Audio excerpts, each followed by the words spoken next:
Welcome to my Channel Deep Sleep Mission-DSM.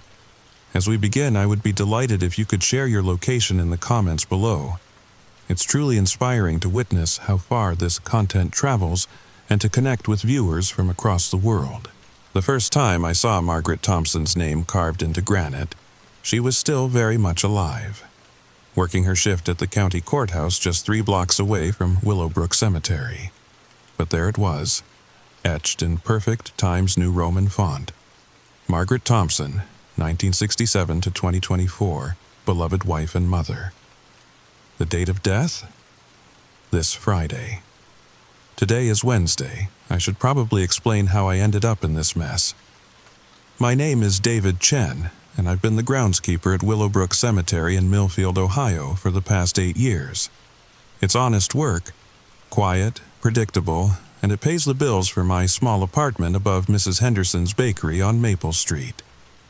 The job comes with its quirks, sure, like the way fog rolls in every Tuesday morning without fail, or how the old oak tree near Section C always drops its leaves in perfect circles. But nothing, absolutely nothing, prepared me for what I discovered last Friday afternoon. What if I told you that someone has been visiting graves that don't exist yet? And what if I told you that every single person whose name appears on those phantom headstones dies exactly 7 days later? Would you believe me?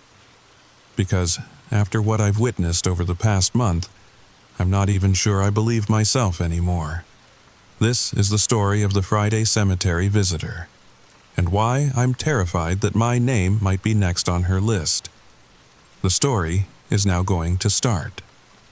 It began on a Friday in late October, the kind of day where the air bites just enough to make you pull your jacket tighter, and the leaves crunch under your boots with that satisfying autumn sound.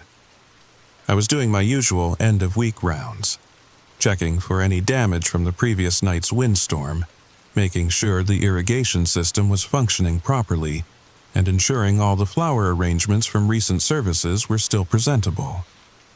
Willowbrook Cemetery spans about 40 acres of rolling hills dotted with centuries-old maple trees and weathered headstones.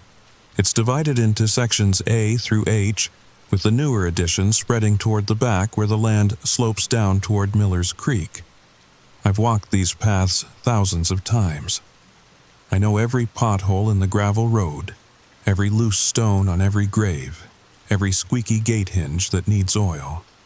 But that Friday, something was different. I was near Section F, the newer area where most of the plots are still empty, when I noticed fresh flowers. Bright yellow chrysanthemums and white roses, the kind they sell at Patterson's florist downtown for $12 a bouquet. They were arranged neatly at the base of what looked like a headstone. But here's the thing, there was no headstone there. Just an empty plot of grass that hadn't been sold or assigned to anyone.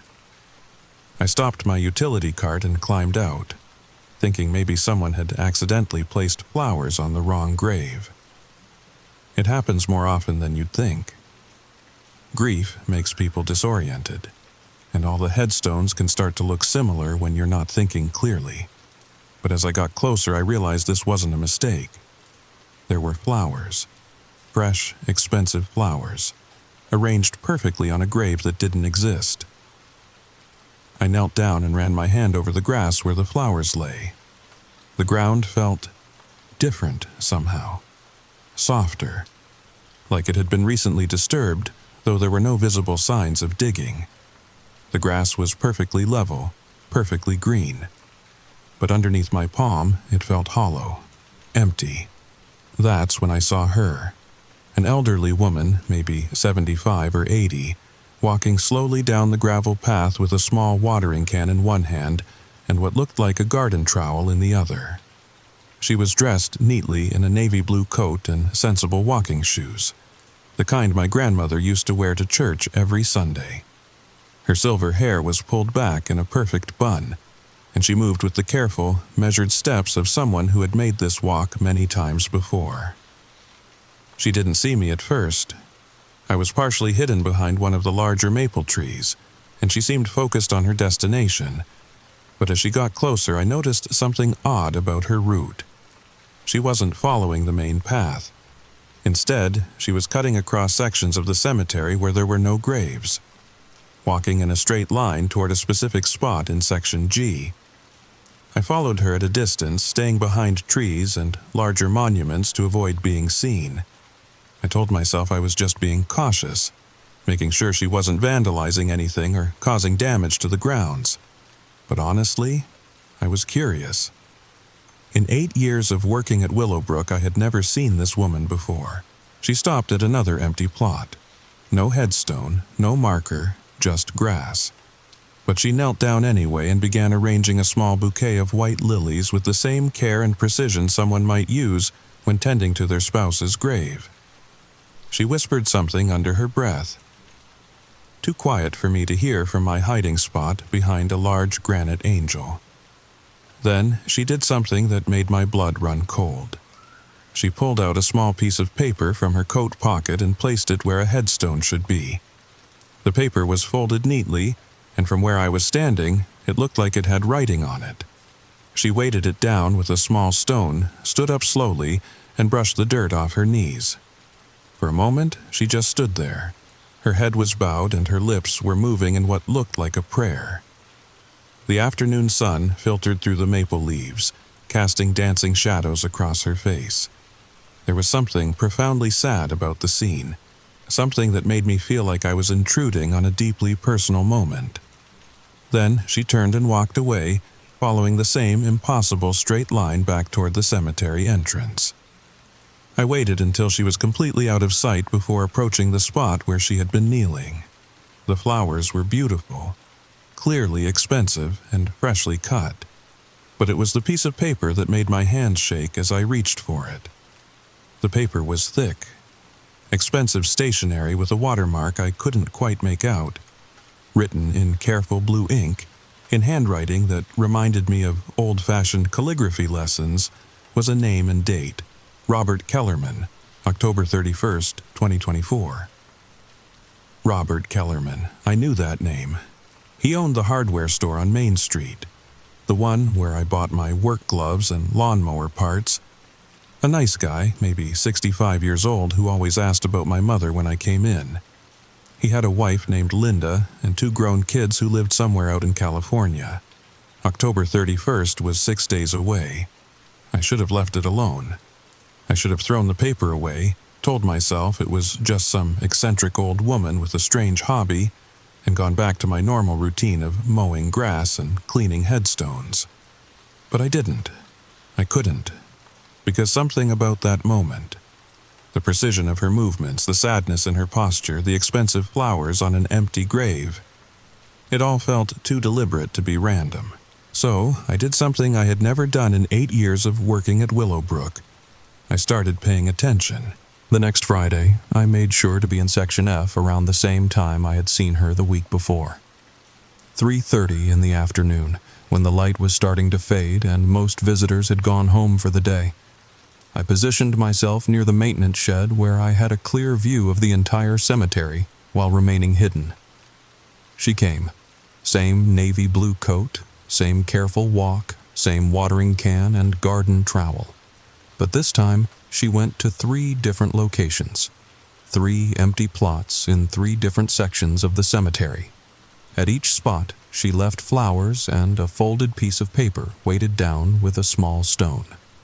After she left, I collected all 3 papers. Margaret Thompson, November 8th, 2024. James Morrison, November 15th, 2024. Susan Walsh, November 22nd, 2024. I recognized all 3 names. Margaret worked at the courthouse. James ran the gas station on Highway 12. Susan taught 3rd grade at Millfield Elementary. My nephew Tommy was in her class. That night, I couldn't sleep. I kept thinking about Robert Kellerman and the date on that first piece of paper. October 31st, Halloween. 4 days away. On Tuesday, I drove past Kellerman's hardware store on my way to work. The open sign was lit, and through the window, I could see Robert behind the counter, helping a customer select paint colors. He looked perfectly healthy, perfectly normal. perfectly alive. Wednesday, the same thing. Robert was there, rearranging a display of snow shovels in preparation for winter. Thursday morning, I almost convinced myself I was losing my mind. This whole thing was ridiculous. People don't predict deaths by leaving flowers on empty graves. That's not how the world works. But around lunchtime, I found myself driving past the hardware store again. The closed sign was up, in the middle of the day, on a Thursday. I parked across the street and watched the store for 20 minutes. No movement inside, no lights except the emergency exit signs. I was about to leave when Linda Kellerman's car pulled into the parking lot. Even from across the street, I could see that she had been crying. She unlocked the front door and went inside. 5 minutes later, she came back out carrying a box of what looked like personal items.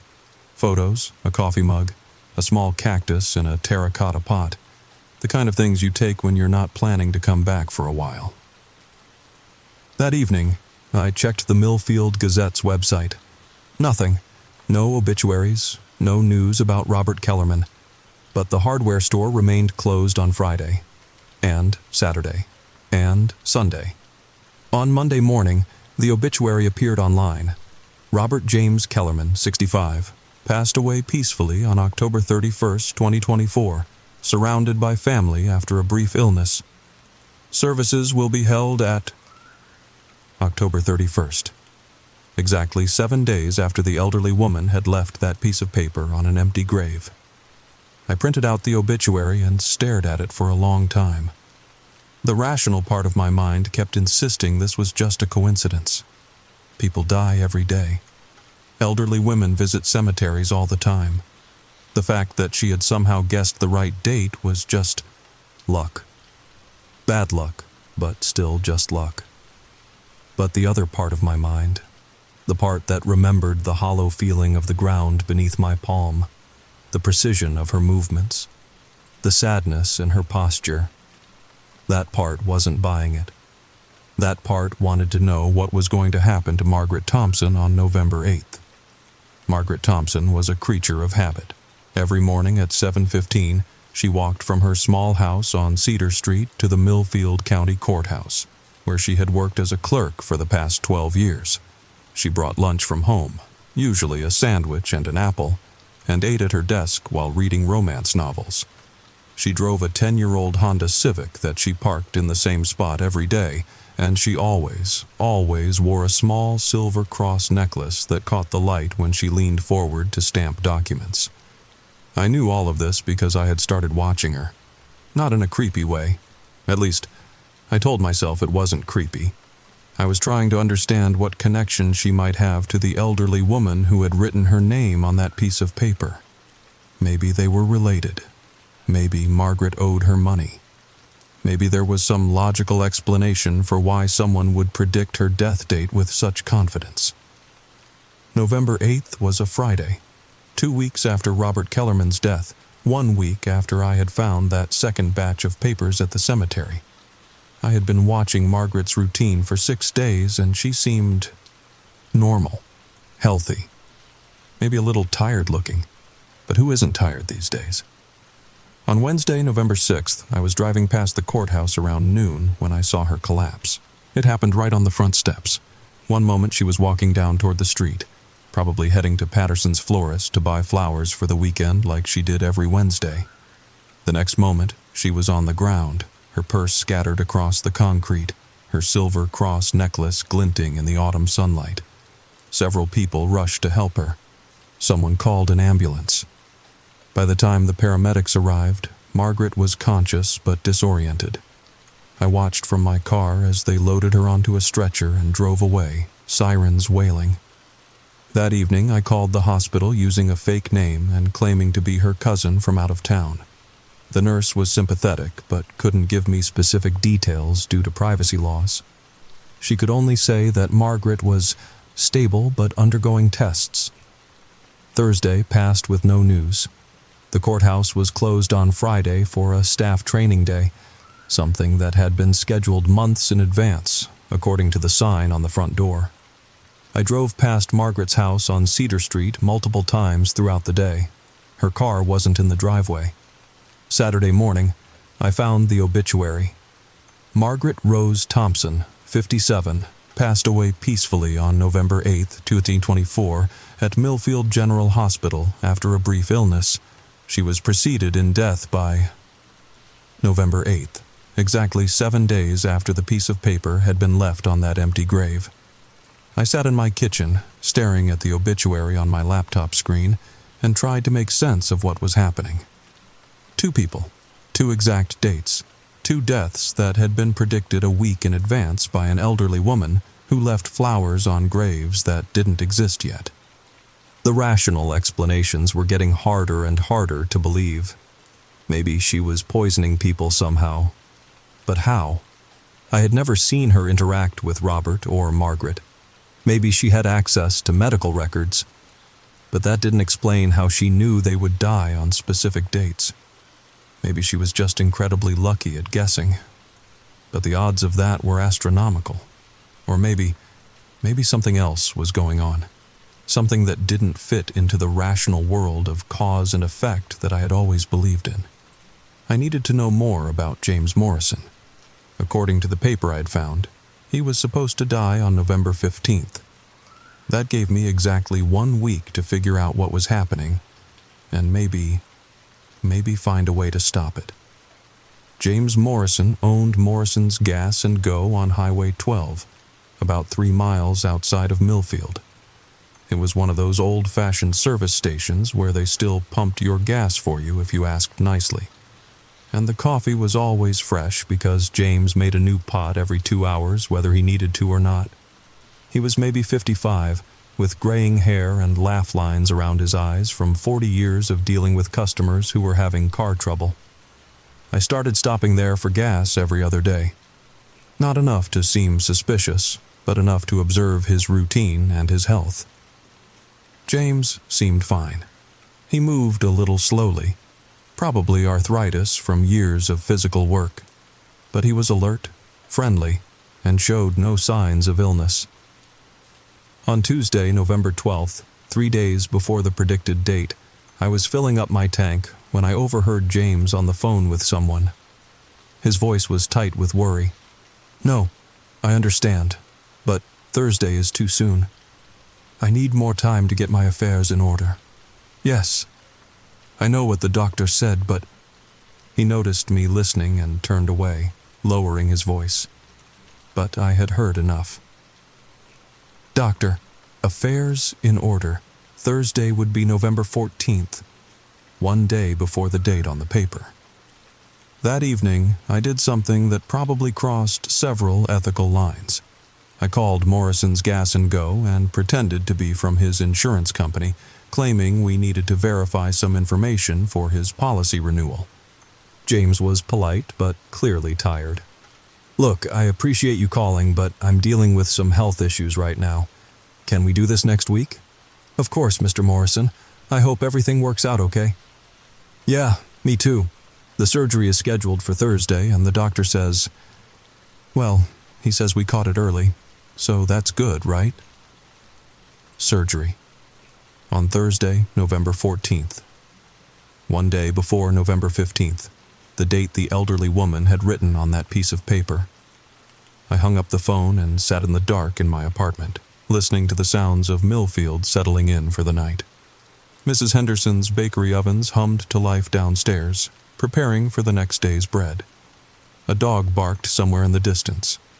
Normal sounds, peaceful sounds, the sounds of a world where people don't predict deaths by leaving flowers on empty graves. But that world was starting to feel very far away. James Morrison died at 3:47 a.m. on November 15th, 2024. Post-operative complications, according to the official report. The surgery on Thursday had gone well. The doctors had successfully removed a small tumor from his intestine, and the prognosis had been optimistic. But sometime during the night, his blood pressure dropped suddenly, and despite the medical team's best efforts, they couldn't save him. I learned all of this from the obituary that appeared in the Millfield Gazette on Saturday morning. The funeral would be held the following Tuesday at St. Mary's Catholic Church, with burial at Willowbrook Cemetery. Willowbrook Cemetery. My cemetery. James Morrison would be buried in Section D, Plot 47, which I had helped prepare that very morning. But here's what haunted me. What kept me awake for 3 straight nights after reading that obituary. James Morrison wasn't supposed to die from post-operative complications. He was supposed to die from whatever that elderly woman had predicted when she left flowers on an empty grave. The surgery was just coincidence. Bad timing. A perfectly rational explanation that happened to align with an impossible prediction. Wasn't it? Friday afternoon came again, the 3rd Friday since I had first seen her. I positioned myself in the same spot near the maintenance shed, but this time I had a plan. This time, I wasn't just going to watch. This time, I was going to get answers. She arrived at exactly 3:30, just like before. Same navy blue coat, same careful walk, same watering can and garden trowel. But there was something different about her today.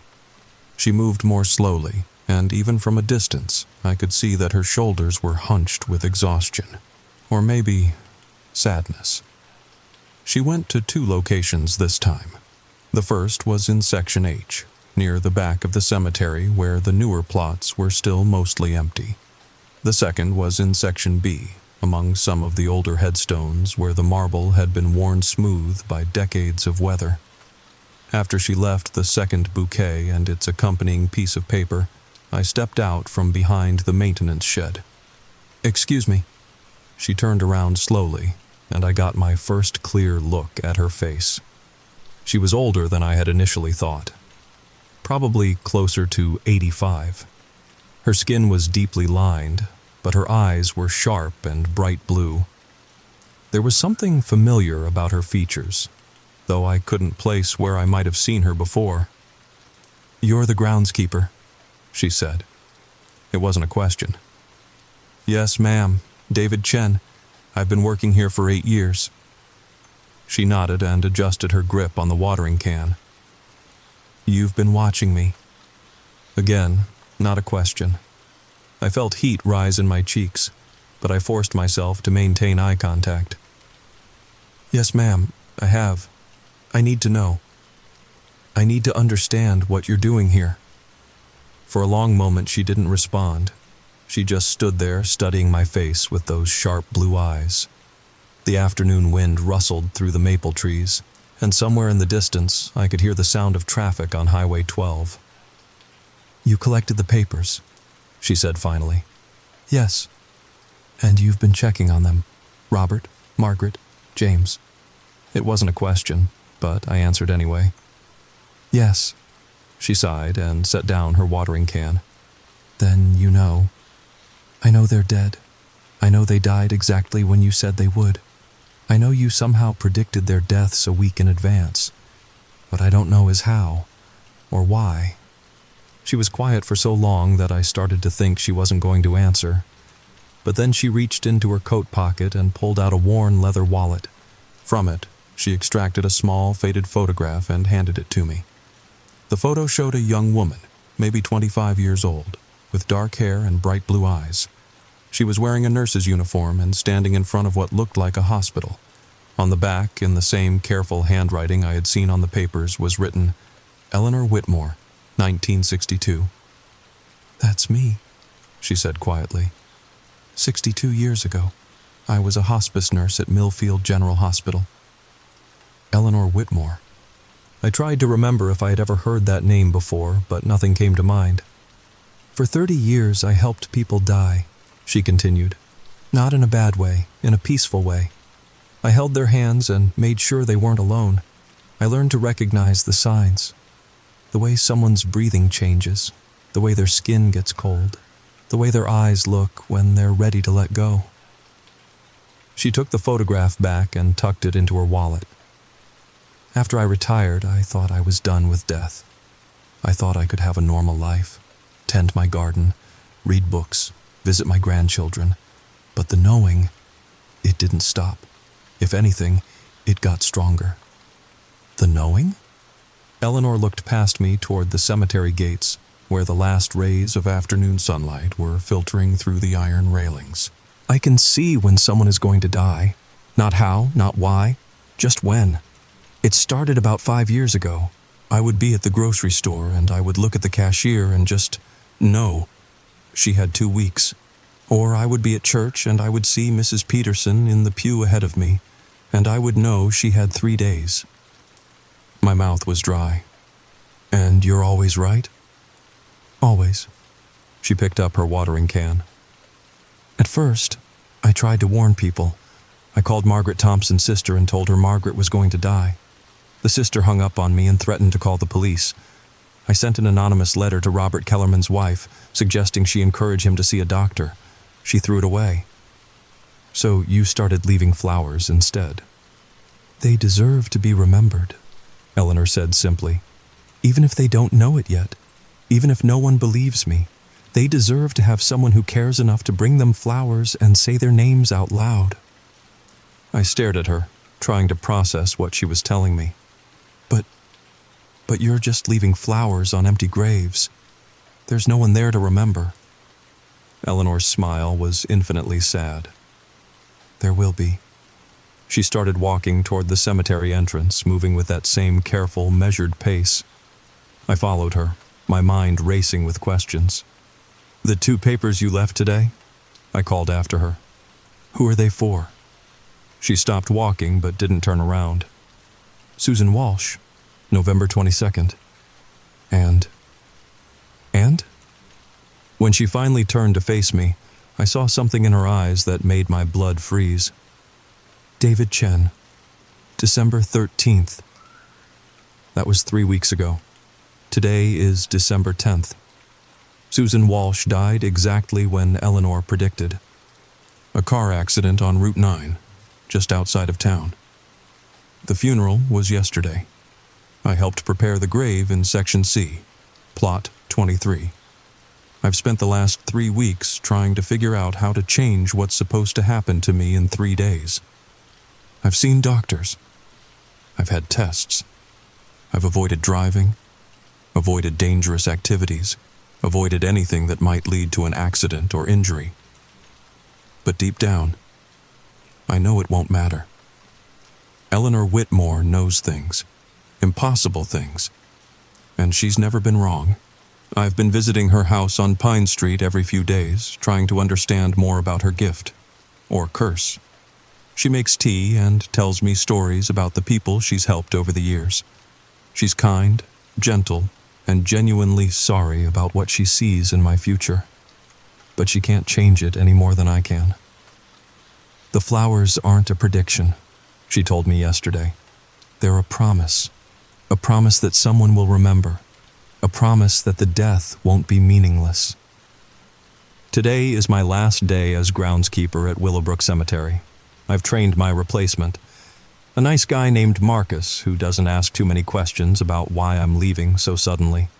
I've cleaned out my apartment, paid my bills, and written letters to the few people who might wonder what happened to me. Tomorrow, I'm going to drive to Eleanor's house one more time.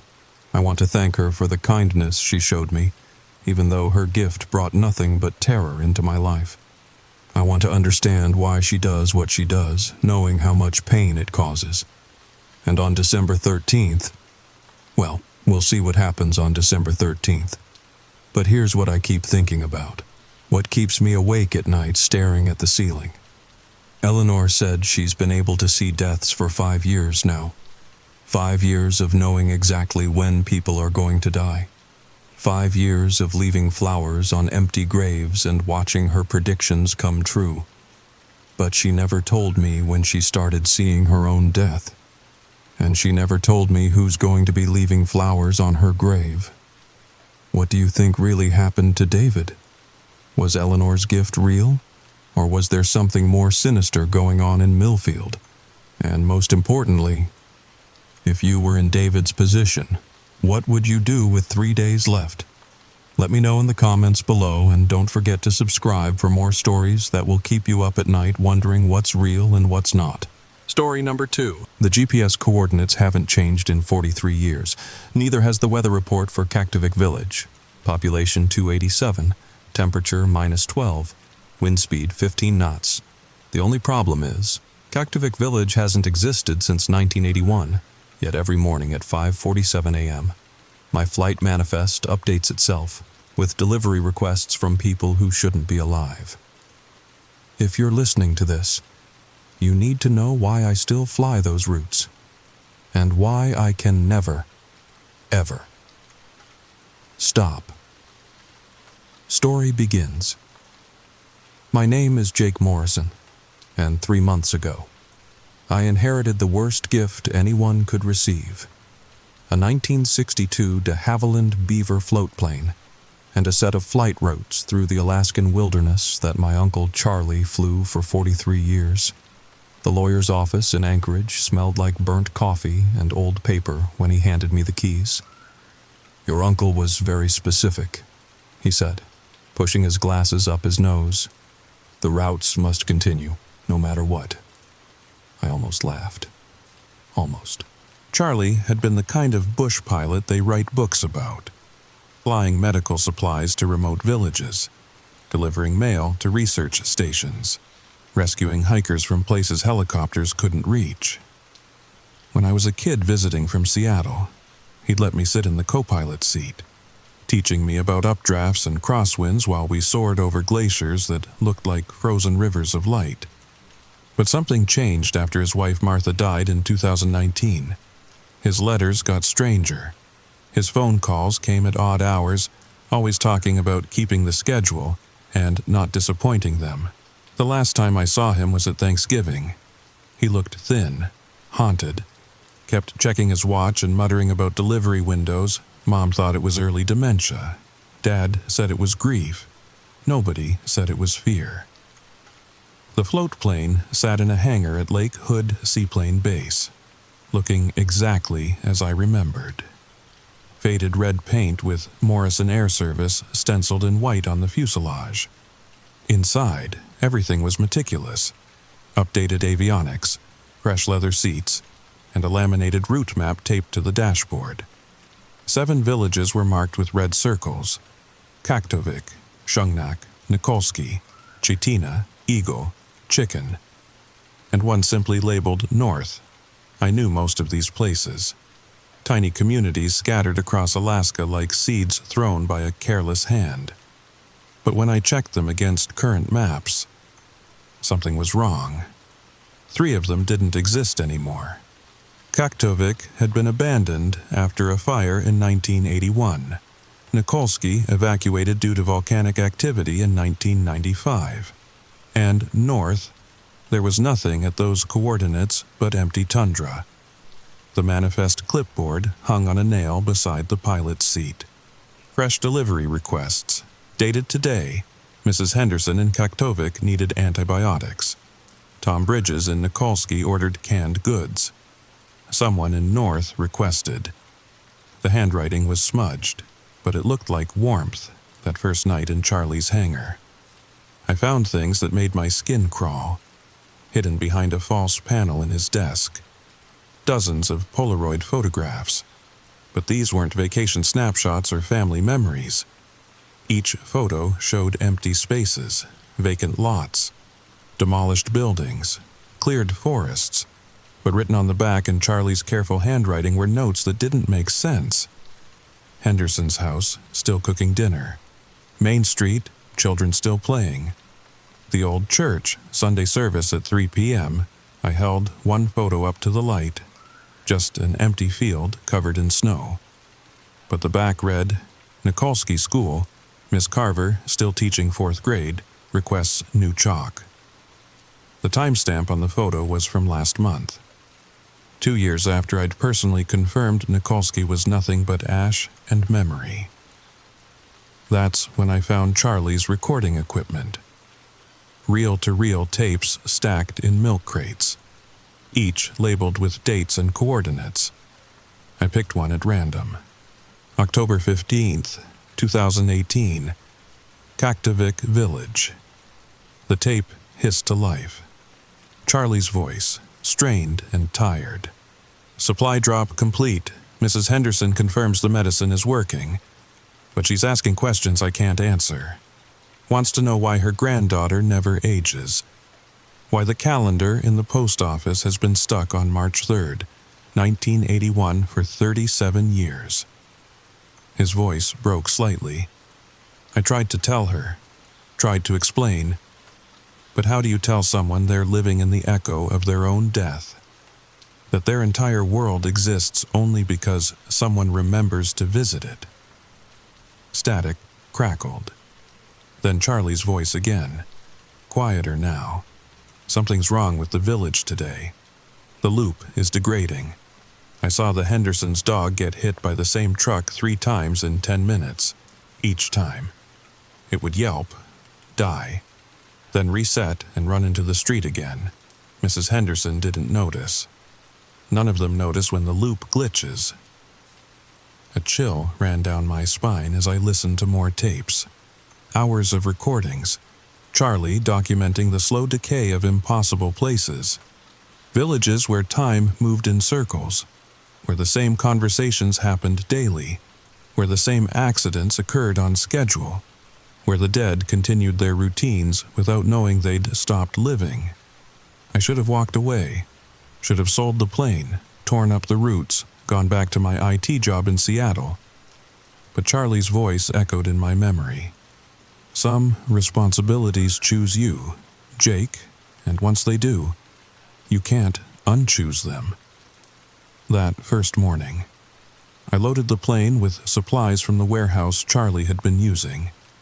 Everything was paid for.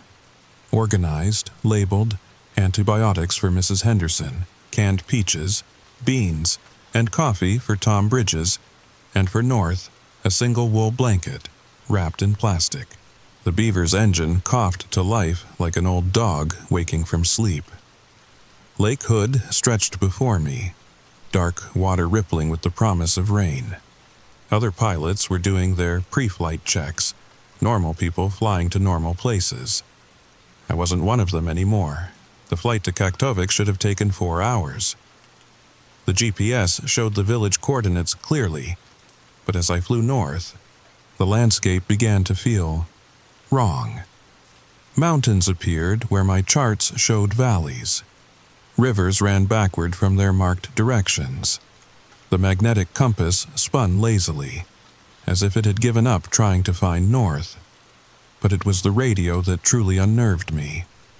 What started as normal air traffic chatter slowly transformed into something else entirely. Voices speaking languages that hurt to hear. Flight numbers that contained letters, symbols, sounds that shouldn't exist in human speech. November 70 Whiskey requesting permission to land at coordinates that taste like copper. Delta. Alpha reporting fuel levels holding steady at impossible. This is Flight Scream 77 requesting vectors to the place where lost children wait. I tried changing frequencies, but every channel carried the same impossible transmissions. And underneath it all, a sound like breathing, slow, patient, ancient breathing that seemed to come from the plane itself. The fuel gauge began behaving strangely too, sometimes showing full, sometimes empty, sometimes displaying symbols that weren't numbers. At one point it read "soon" in flickering red letters before snapping back to normal. Then, through a break in the clouds, I saw it, Kaktovik Village, exactly as it had been in the photos from the 1970s.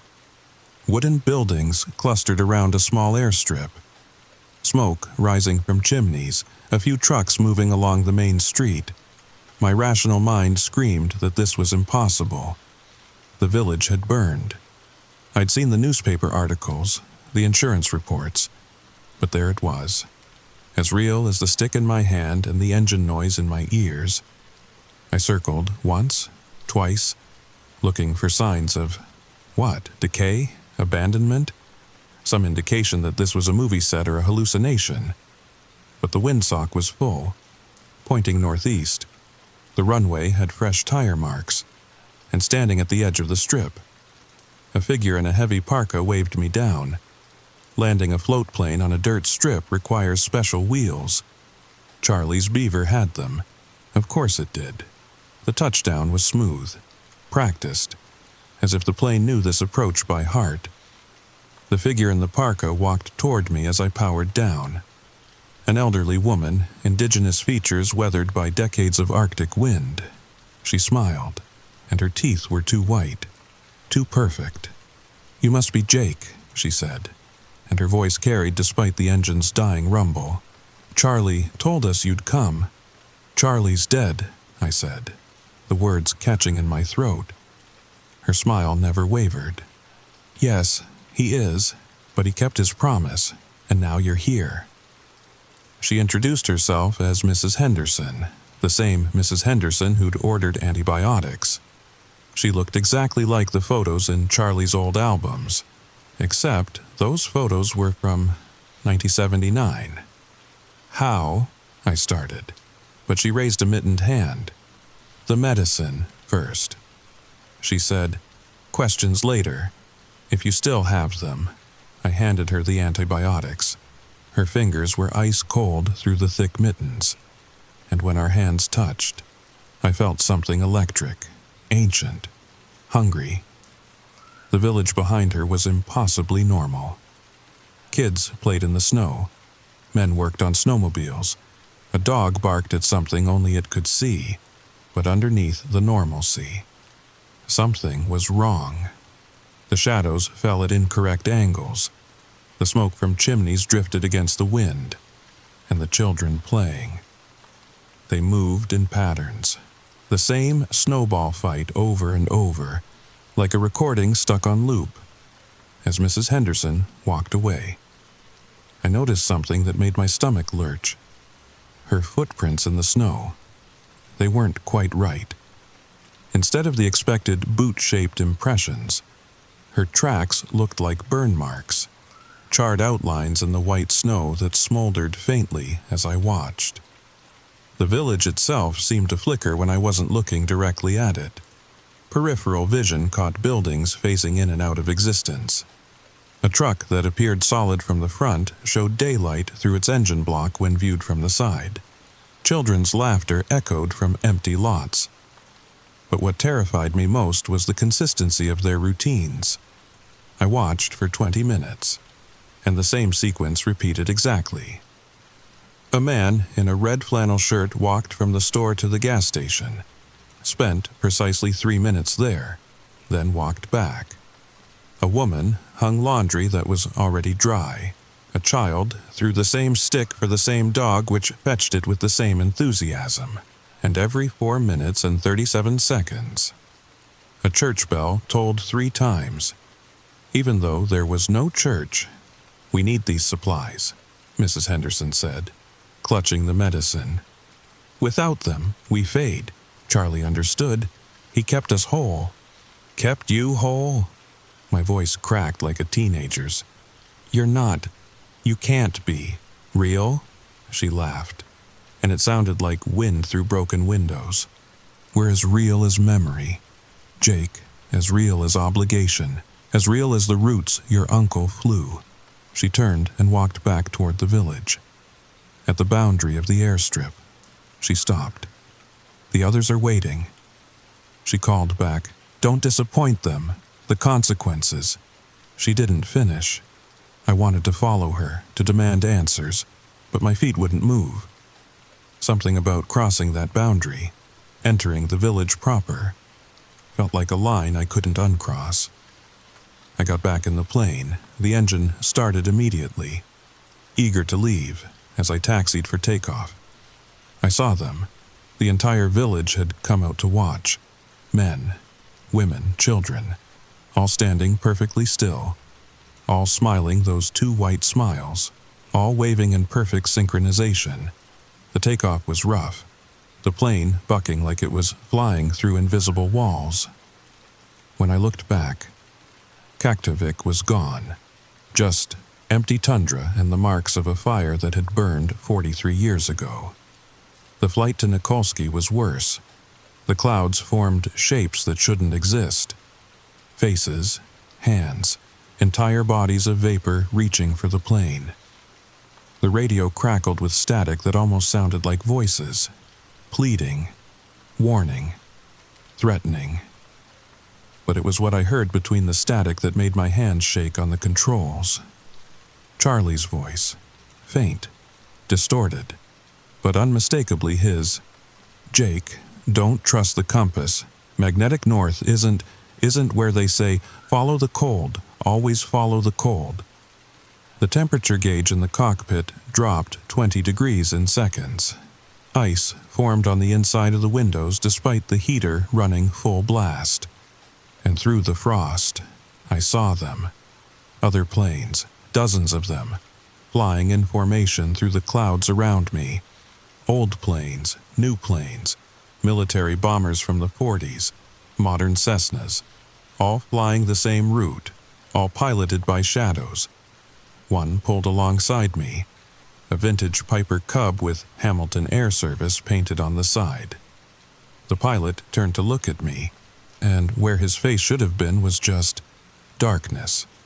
A void shaped like a man, wearing a leather jacket from the 1950s.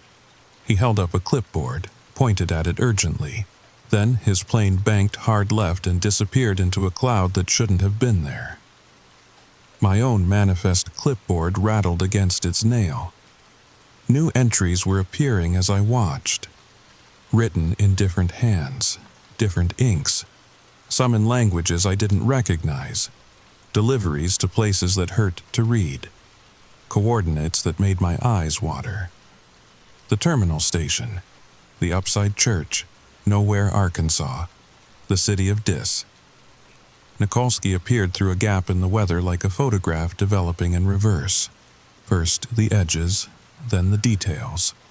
Then the impossible reality of a village that had been buried under volcanic ash in 995. Tom Bridges met me at the dock. He was younger than Mrs. Henderson, maybe 50, with eyes that didn't quite focus on the same point. His handshake was firm but wrong, like shaking hands with someone through thick glass. "Appreciate the supplies, Jake," he said, unloading the canned goods. "Been 3 weeks since Charlie's last run. We were getting—" He paused, searching for a word. "Thin? You ever forget something important?" Tom asked, stacking cans on a rusted cart, like a name or a face. "But you know it's there, just out of reach? That's what happens when the supplies don't come. We start forgetting ourselves, start becoming just echo." Behind him, Nikolsky looked like a double-exposed photograph. Buildings solid one moment, translucent the next. People walking through walls, disappearing mid-stride, reappearing blocks away. Charlie figured it out. Tom continued. "The supplies. They're not really antibiotics or food. They're attention, memory, belief. Every time someone flies these routes, acknowledges we exist, we get a little more real." "But you're not real," I said, though the words felt hollow. "You're all dead." Tom's laugh was bitter. "Dead's a strong word. Jake, we're discontinued, like a TV show that got canceled but keeps playing in syndication. As long as someone's watching, we exist." He finished unloading and pushed the cart toward the village. "Better get to north before dark," he said without looking back. "They've been waiting the longest, and they're the hungriest." The coordinates for north led to nothing. Empty tundra stretching to the horizon. No buildings, no runway, no signs of life. But the GPS insisted I was there, and the fuel gauge said I needed to land. I circled for 10 minutes, looking for anything. Then I noticed the silence. Complete, absolute silence. No wind, no engine noise, no sound at all. Even my own breathing seemed muffled. Wrong. The altimeter was spinning wildly, showing impossible readings. 10,000 feet, 500 feet, undefined. That's when I saw it. A shadow on the snow that didn't match anything above it.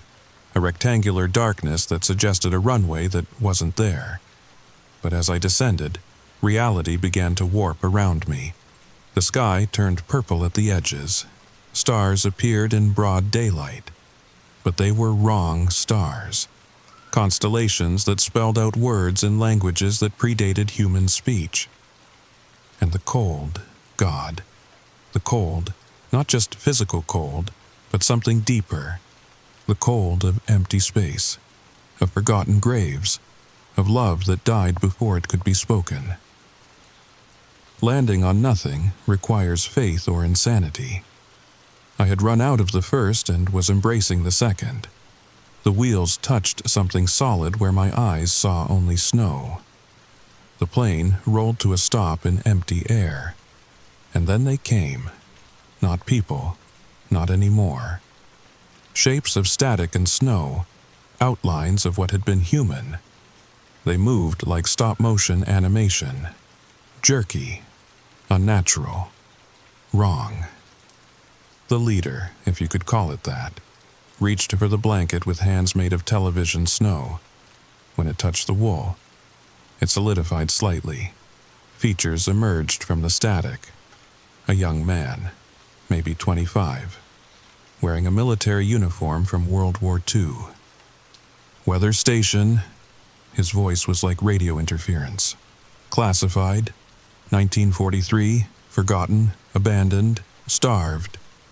The others pressed closer, a dozen shapes yearning for form. The single blanket passed between them, each one gaining a moment of solidity before fading back to static. Need more, the soldier said. Charlie brought more. Warmth, memory, life. I don't understand, I said, backing toward the plane. What are you? What is this place? Liminal, he said, the word breaking apart like a bad connection. Between channels, between states, between... The static grew louder, angrier. The shapes pressed closer. Reaching. I ran, threw myself into the plane, started the engine with shaking hands.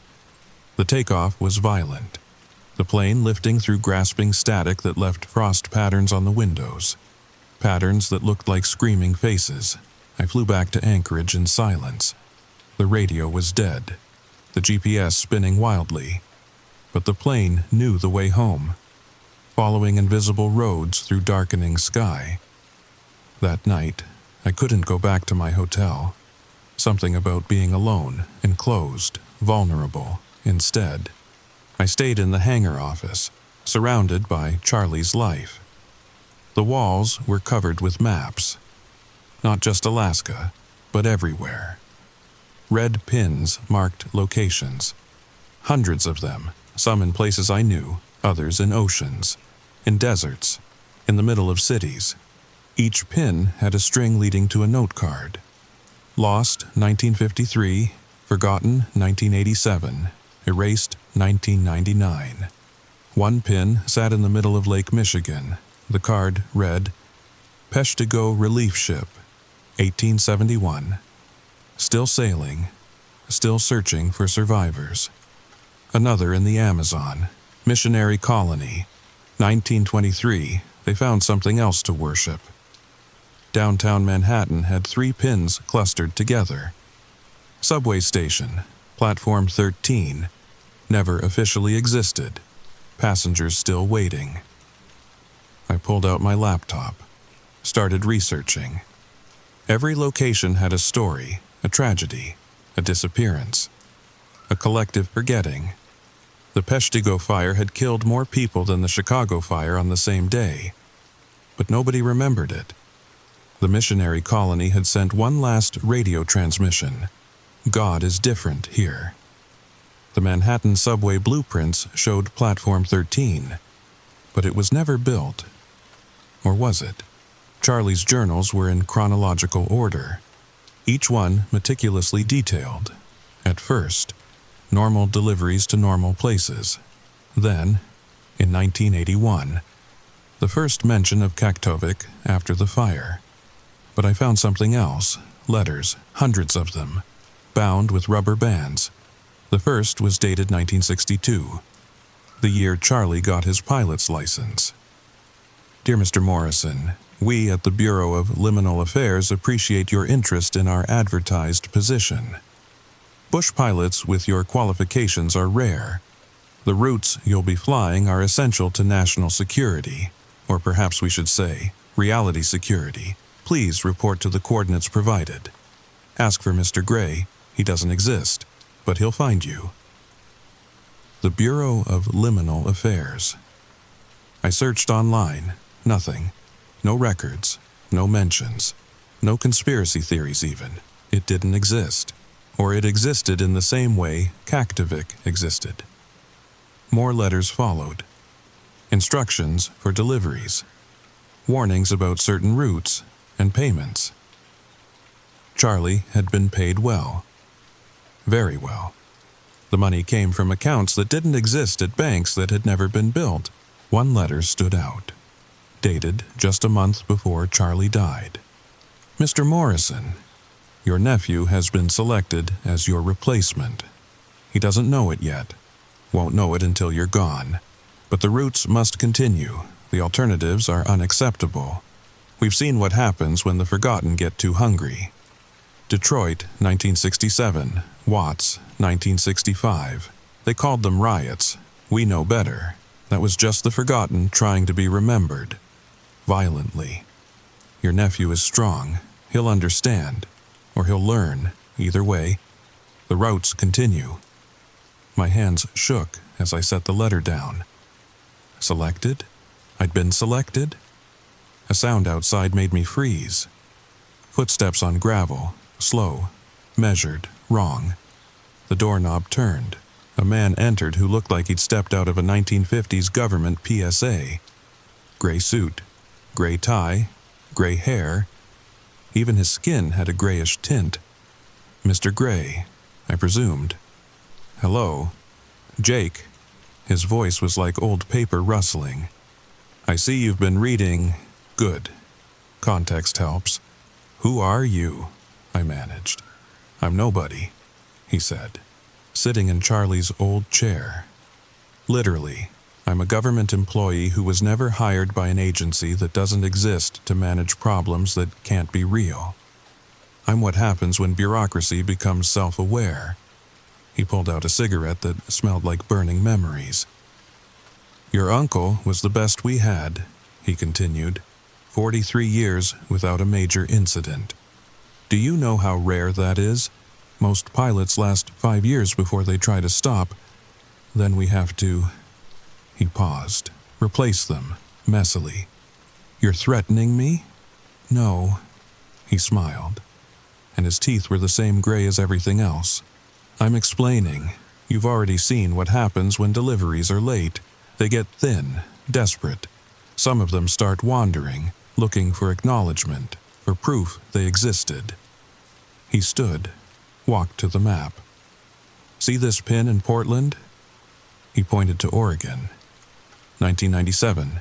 Pilot decided to stop flying. 3 days later, half a neighborhood reported seeing deceased relatives in their homes. Police called it mass hysteria. We called it a containment breach. This one in Denver, another pin. 2003, trucker stopped driving his routes. Week later, an entire abandoned mall materialized in downtown, full of shoppers from 1985, still shopping, still trying to buy things from stores that didn't exist. Took us 6 months to fade them back out. He turned to me. You're not prisoners. Jake, you're antibodies. You keep the infection of forgetting from spreading. You maintain the quarantine between what is and what was. And if I refuse... Mr. Gray walked to the door, paused. Then you become one of them, he said simply. The forgotten forget themselves first. Charlie knew that. Why do you think he kept flying even when his body was failing? He was terrified of forgetting, of becoming something that needed deliveries. He left, and I noticed the cigarette butt he'd dropped had already faded from existence. I didn't sleep that night. Couldn't. Every time I closed my eyes, I saw them, the static people, the 2 white smiles, the shadows where faces should be. Charlie's final journals told the complete story.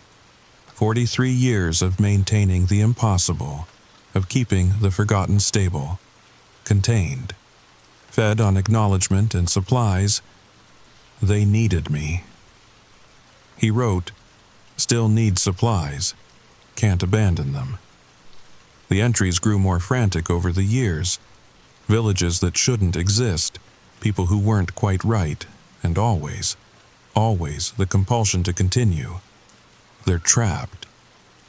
He wrote in 2018, between death and disappearance, between memory and forgetting. The routes keep them stable without the flights. They dissolve into nothing. Or worse, they come looking. The final entry was dated 3 days before his death. Jake will understand. He has to. They know about him now. They're waiting. If he doesn't fly, they'll come south. They'll look for what they need. And Anchorage has so many people who won't be missed. I wanted to burn it all. The plane, the routes, the journals. But that night, the dreams started. Mrs. Henderson standing in my Seattle apartment, fading in and out like bad reception. Tom Bridges at my coffee shop, translucent, desperate. And the static shapes from north pressed against my windows, spelling out words in frost. Tomorrow, fly, or we come. The next morning, the manifest had updated itself. More supplies needed, more villages added to the route, places I'd never heard of, coordinates that shouldn't exist. I loaded the plane with whatever they requested.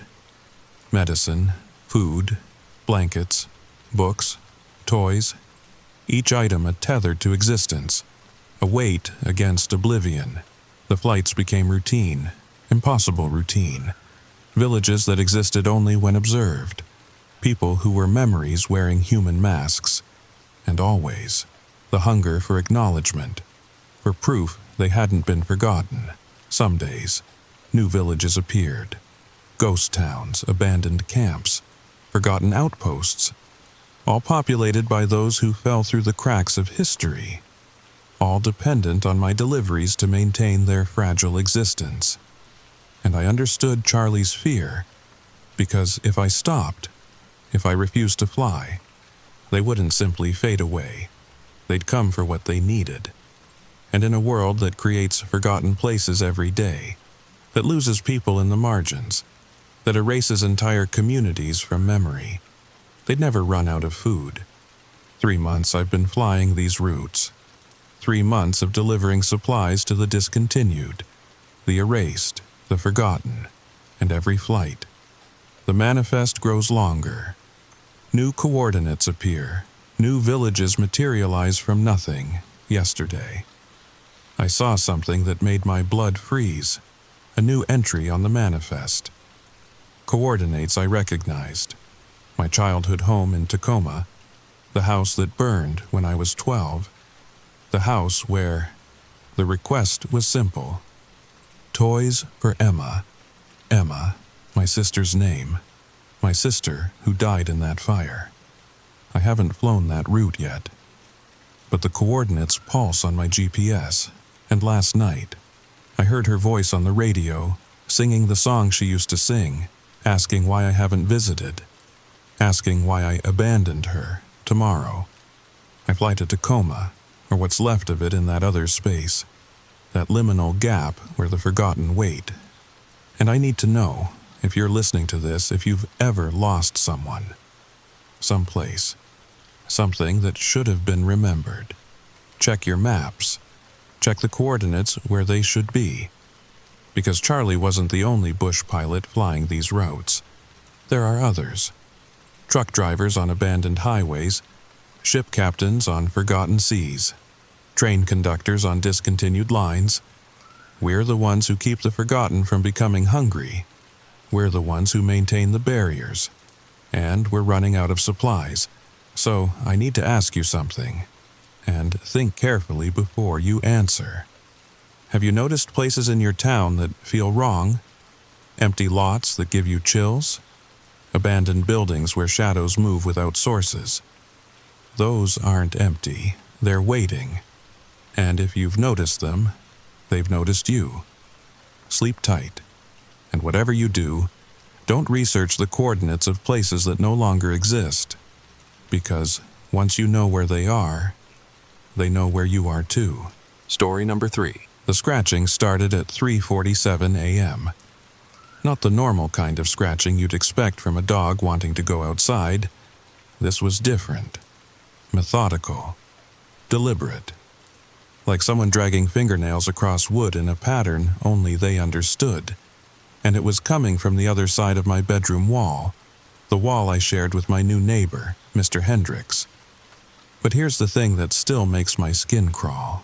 Dogs don't have that many joints. I counted them through the wall, click, click, click, click, click. Too many clicks for 4 legs. Way too many. If you're listening to this late at night, maybe with your own pet nearby, you might want to check how many legs it really has, just to be sure. And now, our story begins.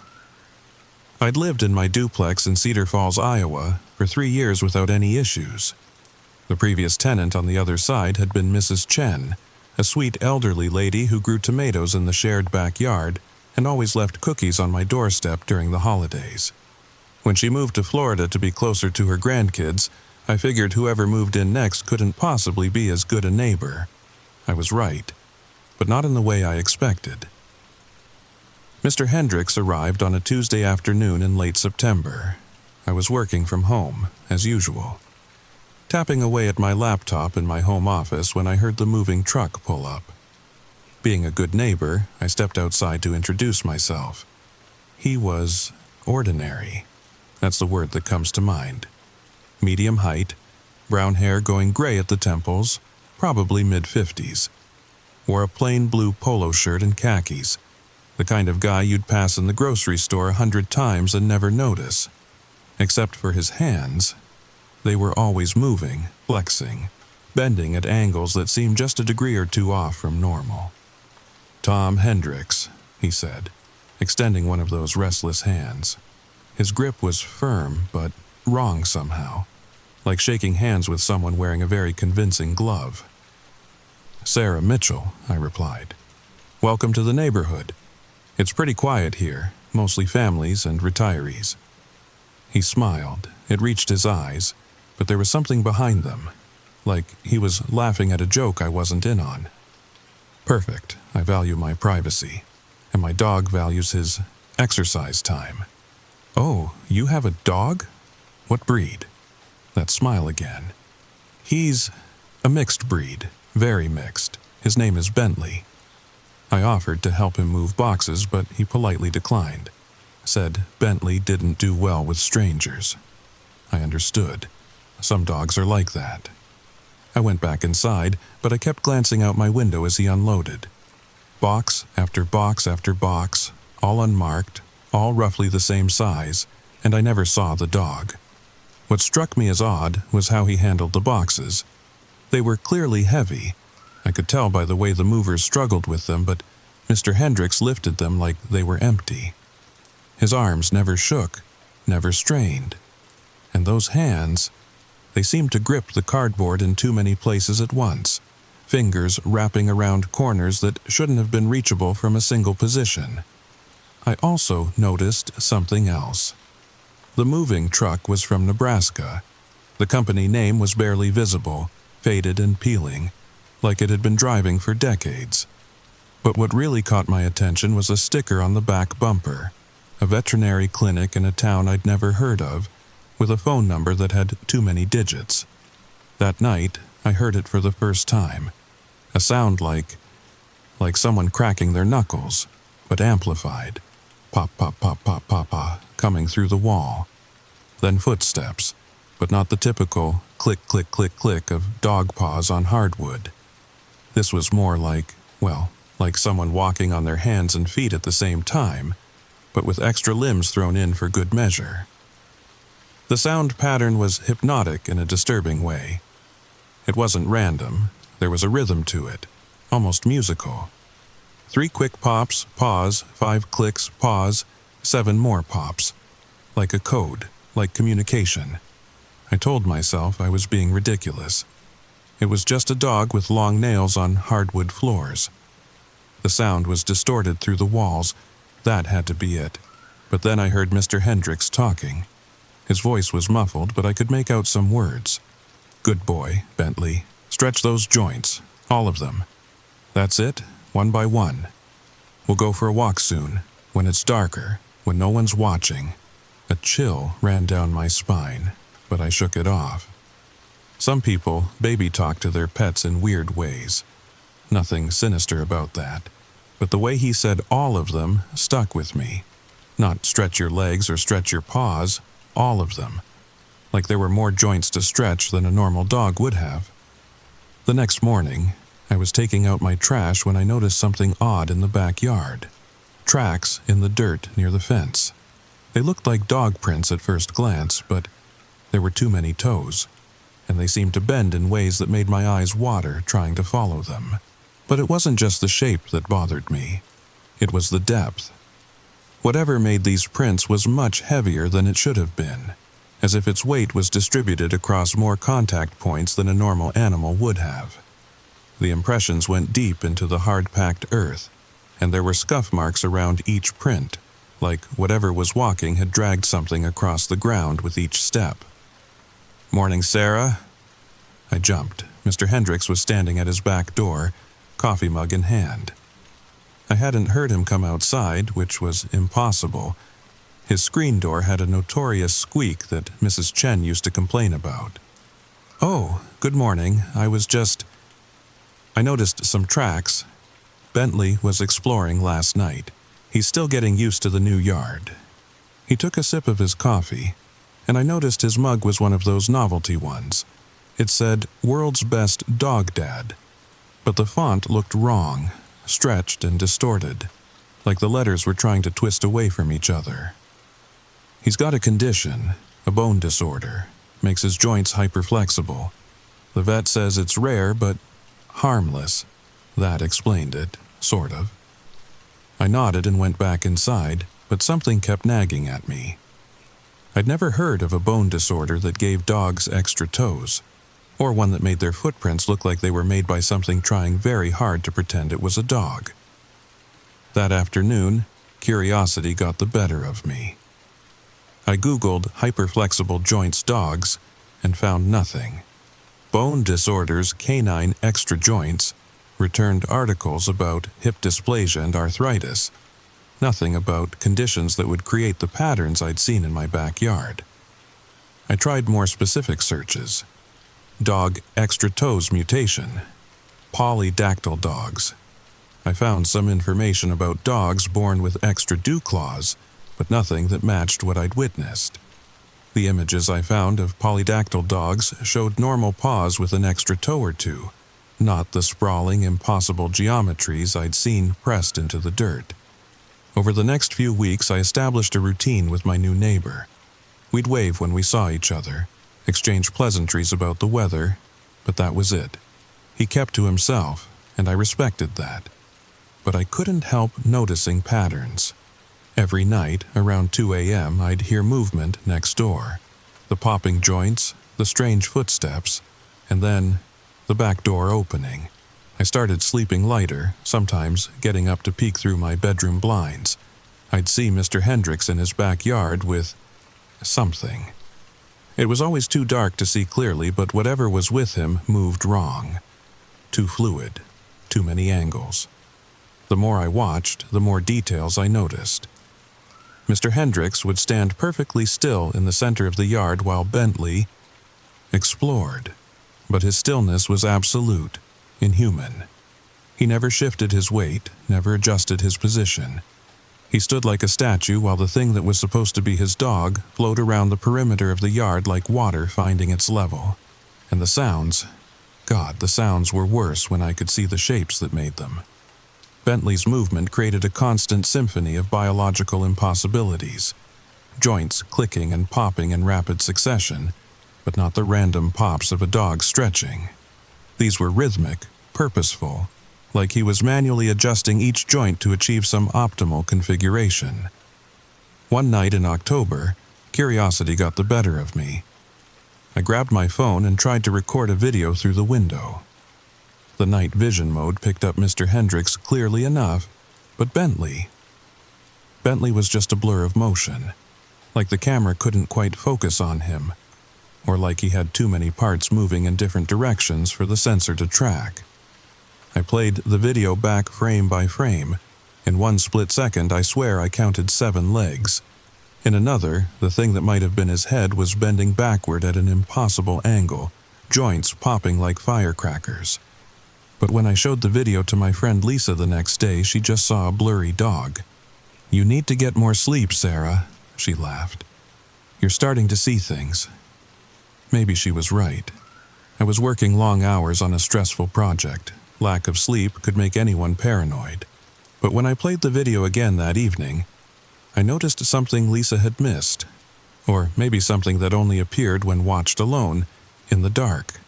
At the 23-second mark, just for a single frame, Bentley seemed to look directly at the camera. Directly at me. And in that moment, his face was perfectly clear. It was a dog's face, mostly, but stretched vertically like someone had grabbed it by the snout and pulled upward. The eyes were in the right places, but there were more of them. Smaller ones clustered around the main pair like satellites. And when his mouth opened in what might have been a pant, I counted too many tongues. But then came the night that changed everything. It was a Thursday. October 23rd, to be exact. I'd fallen asleep on the couch watching Netflix. I woke up around 3 a.m. to the sound of scratching. Not from next door, from my back door. My blood turned to ice. Through the glass panels of the door I could see a shape. Low to the ground, but spreading, like someone had taken a dog and stretched it out, adding joints where joints shouldn't be. The scratching intensified, and I saw what was making it. Not paws, but something that looked like fingers, too many fingers, all bent at wrong angles, all tapping against my door in that methodical pattern. The pattern was complex, mathematical. 3 taps, pause, 5 taps, pause, 8 taps. Fibonacci sequence. Whatever was at my door wasn't just scratching randomly, it was trying to communicate using mathematical principles.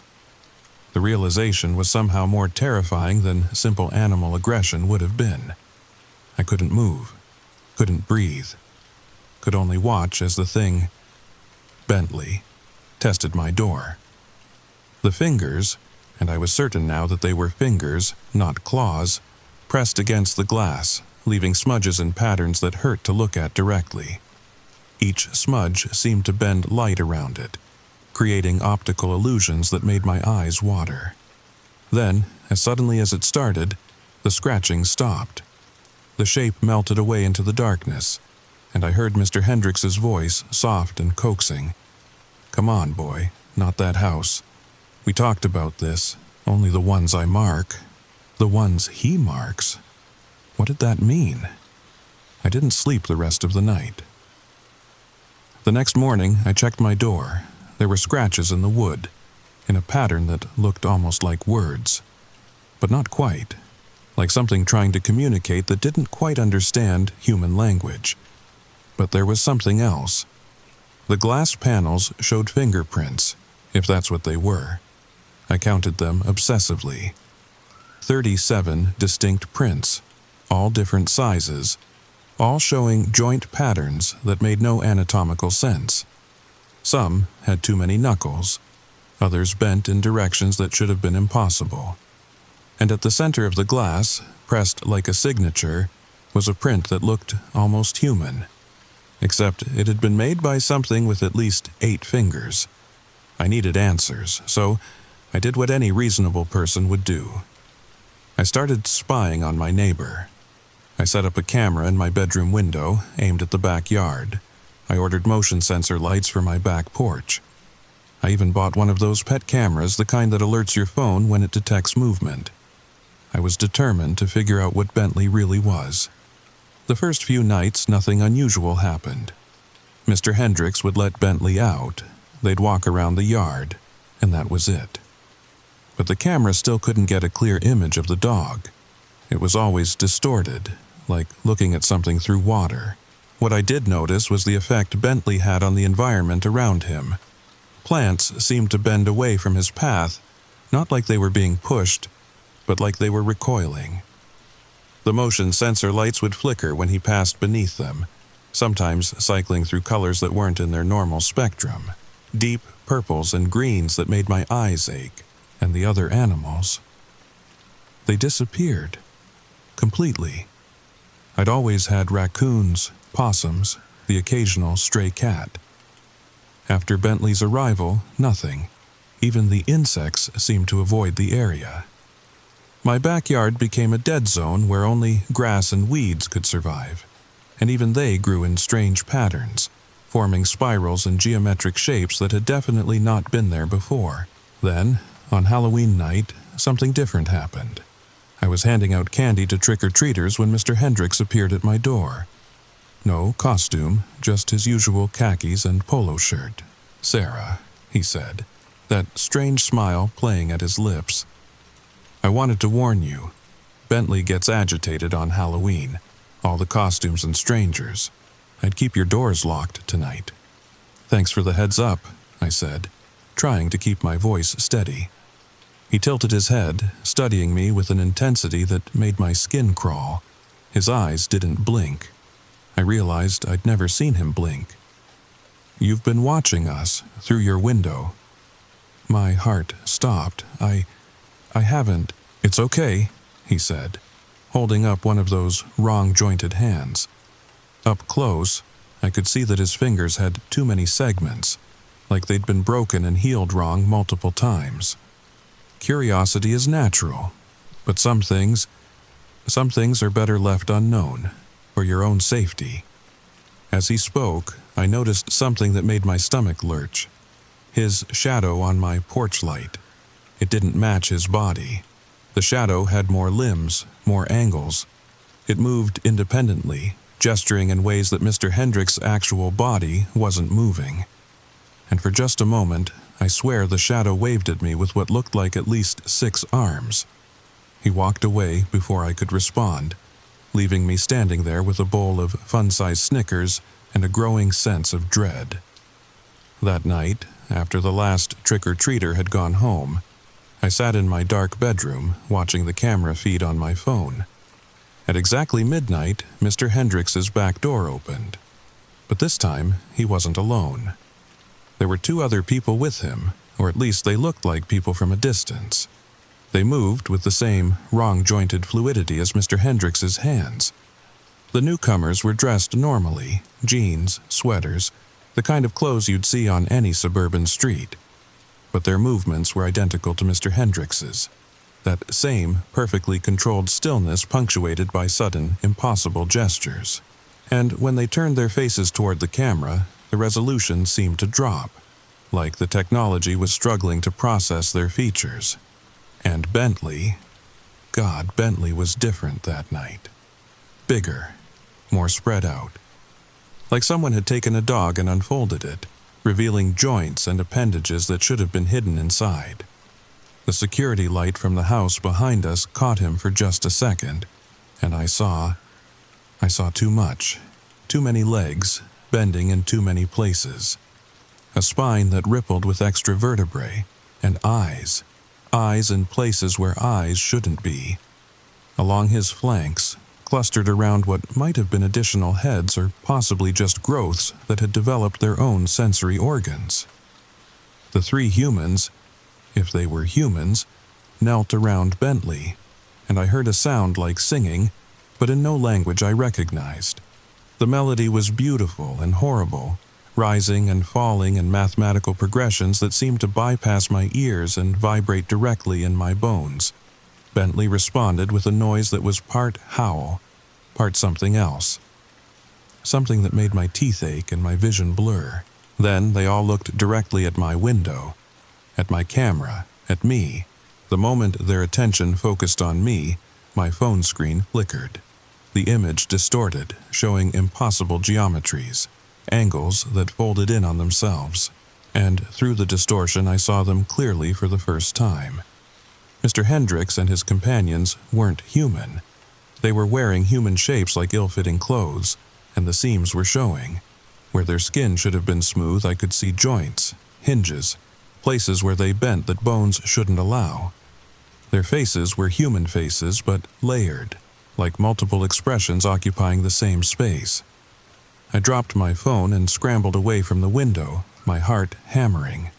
When I finally worked up the courage to look at my phone again, the backyard was empty.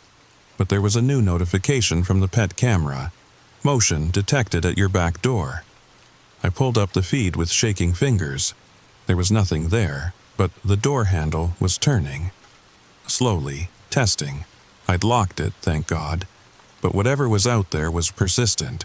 The handle jiggled for 30 seconds. A minute, 2 minutes. During those eternal minutes, I watched in fascination and terror as the handle moved in ways that defied physics. It didn't just turn, it twisted, extending outward from the door, like it was being manipulated by something that understood the concept of a door handle, but not its limitations. The metal stretched and warped, taking shapes that made my brain hurt to process. Then it stopped, and I heard breathing, heavy, wet breathing, coming from inside my house. That's when I realized. I'd left my kitchen window cracked open for fresh air. I grabbed my phone, ready to call 911, but what would I say? That my neighbor's dog had too many joints and might be in my house? They'd think I was insane. So I did the only thing I could think of. I grabbed the baseball bat I kept by my bed and slowly made my way to the kitchen. Each step felt like a mile. Every shadow could hide something impossible. The kitchen was empty. The window was still cracked, just like I'd left it. But there were prints on the floor. Wet prints that started at the window and led to nowhere. They just stopped in the middle of the kitchen like whatever made them had simply ceased to exist, or gone somewhere else. But as I stood there, bat raised, I realized the prints weren't gone. They were moving. Slowly, almost imperceptibly, the wet marks were crawling across the linoleum, forming new patterns. Words, maybe, in a language that used geometry instead of letters. The shapes they made were hypnotic, drawing my eyes along their curves and angles until I felt dizzy and had to look away. I spent the rest of the night barricaded in my bedroom, bat in hand, jumping at every sound. When dawn finally came, I ventured out. The prints were gone. No sign they'd ever been there. But there was a note on my kitchen counter, written in handwriting that looked like someone trying to hold a pen with too many fingers. You watched, now you're marked. Feed him when asked, or join him instead. The paper felt wrong in my hands. Too smooth, too warm, like it was made from something that had once been alive. And the ink seemed to shift and move when I wasn't looking directly at it, rearranging itself into new, threatening messages that disappeared the moment I tried to focus on them. I wanted to run, pack everything, and leave that very day. But something told me running wouldn't help.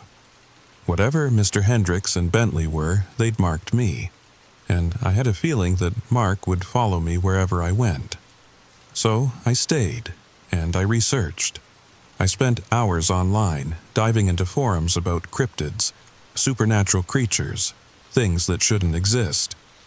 Most of it was nonsense, but then I found something, an old newspaper archive from the 1950s. A story about a town in Nebraska where people reported seeing twisted dogs that walked on too many legs. The sighting stopped after several residents disappeared. The last line of the article chilled me. Local man Theodore Hendricks claimed the disturbances were caused by rabid coyotes, though no animals were ever found. Theodore Hendricks. Coincidence? I didn't think so. I dug deeper. Found similar stories from the 1970s in Montana, the 1990s in Arkansas. Always the same pattern. Reports of impossible animals, people disappearing, and someone named Hendricks explaining it away. But there was more. In each case, the disappearances followed a specific timeline. First, reports of strange animals, Then, residents claiming their neighbors' pets were acting weird. Finally, missing person reports. Always people who lived alone. Always people who had complained about the animals to local authorities. The pattern was clear. The Hendricks family, or entity, or whatever they were, had been doing this for decades.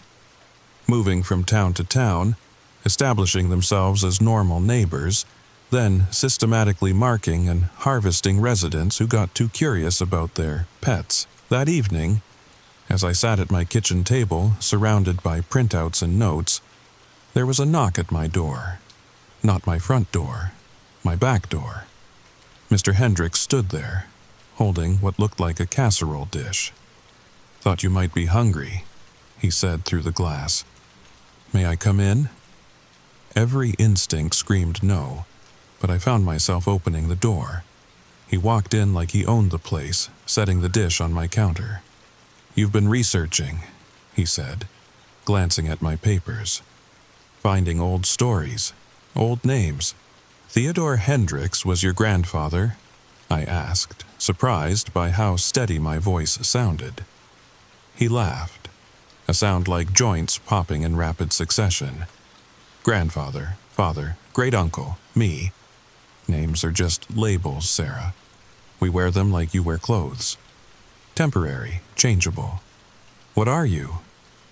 He tilted his head, considering.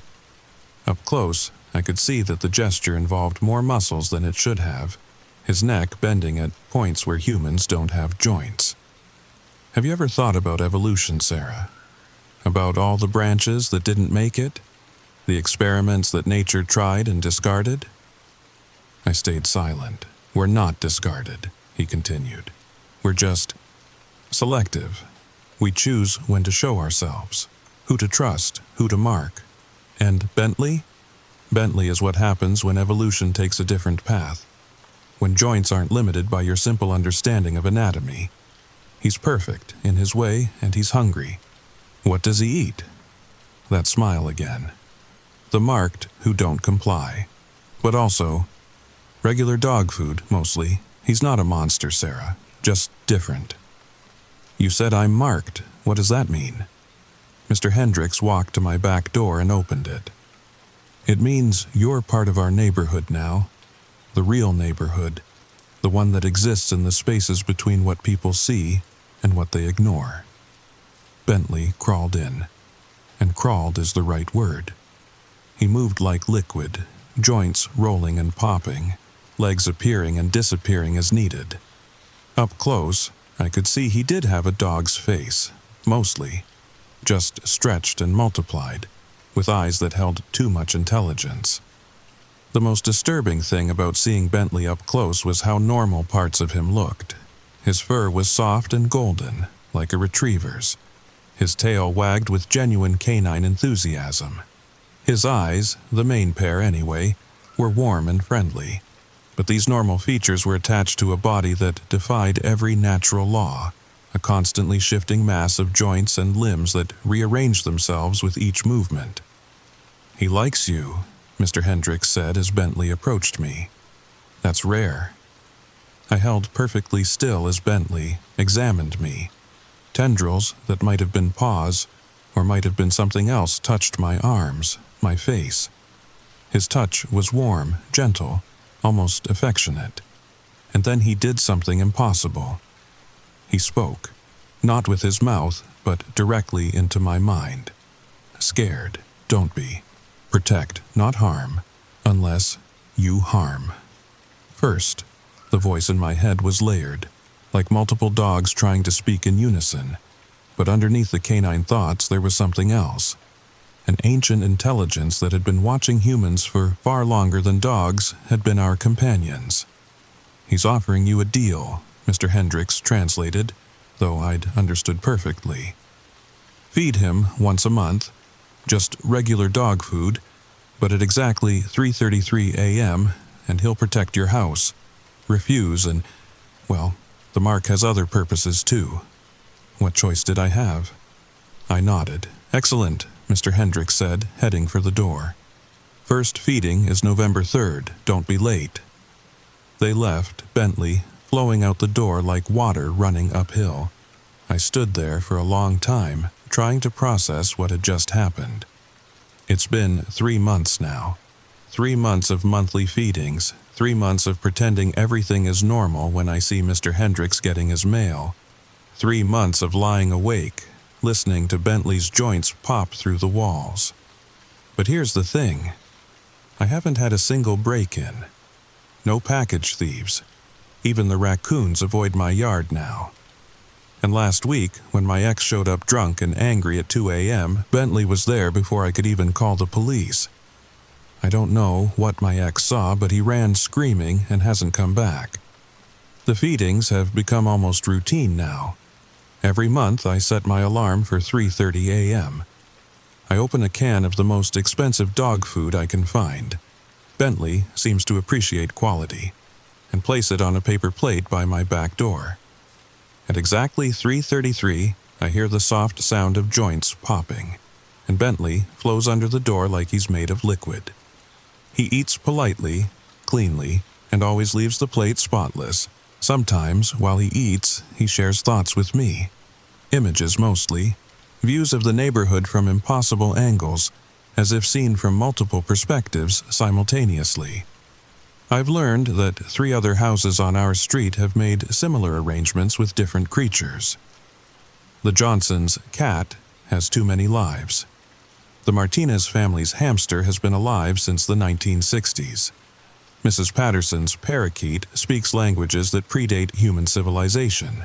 So maybe having a neighbor whose dog has too many joints isn't the worst thing.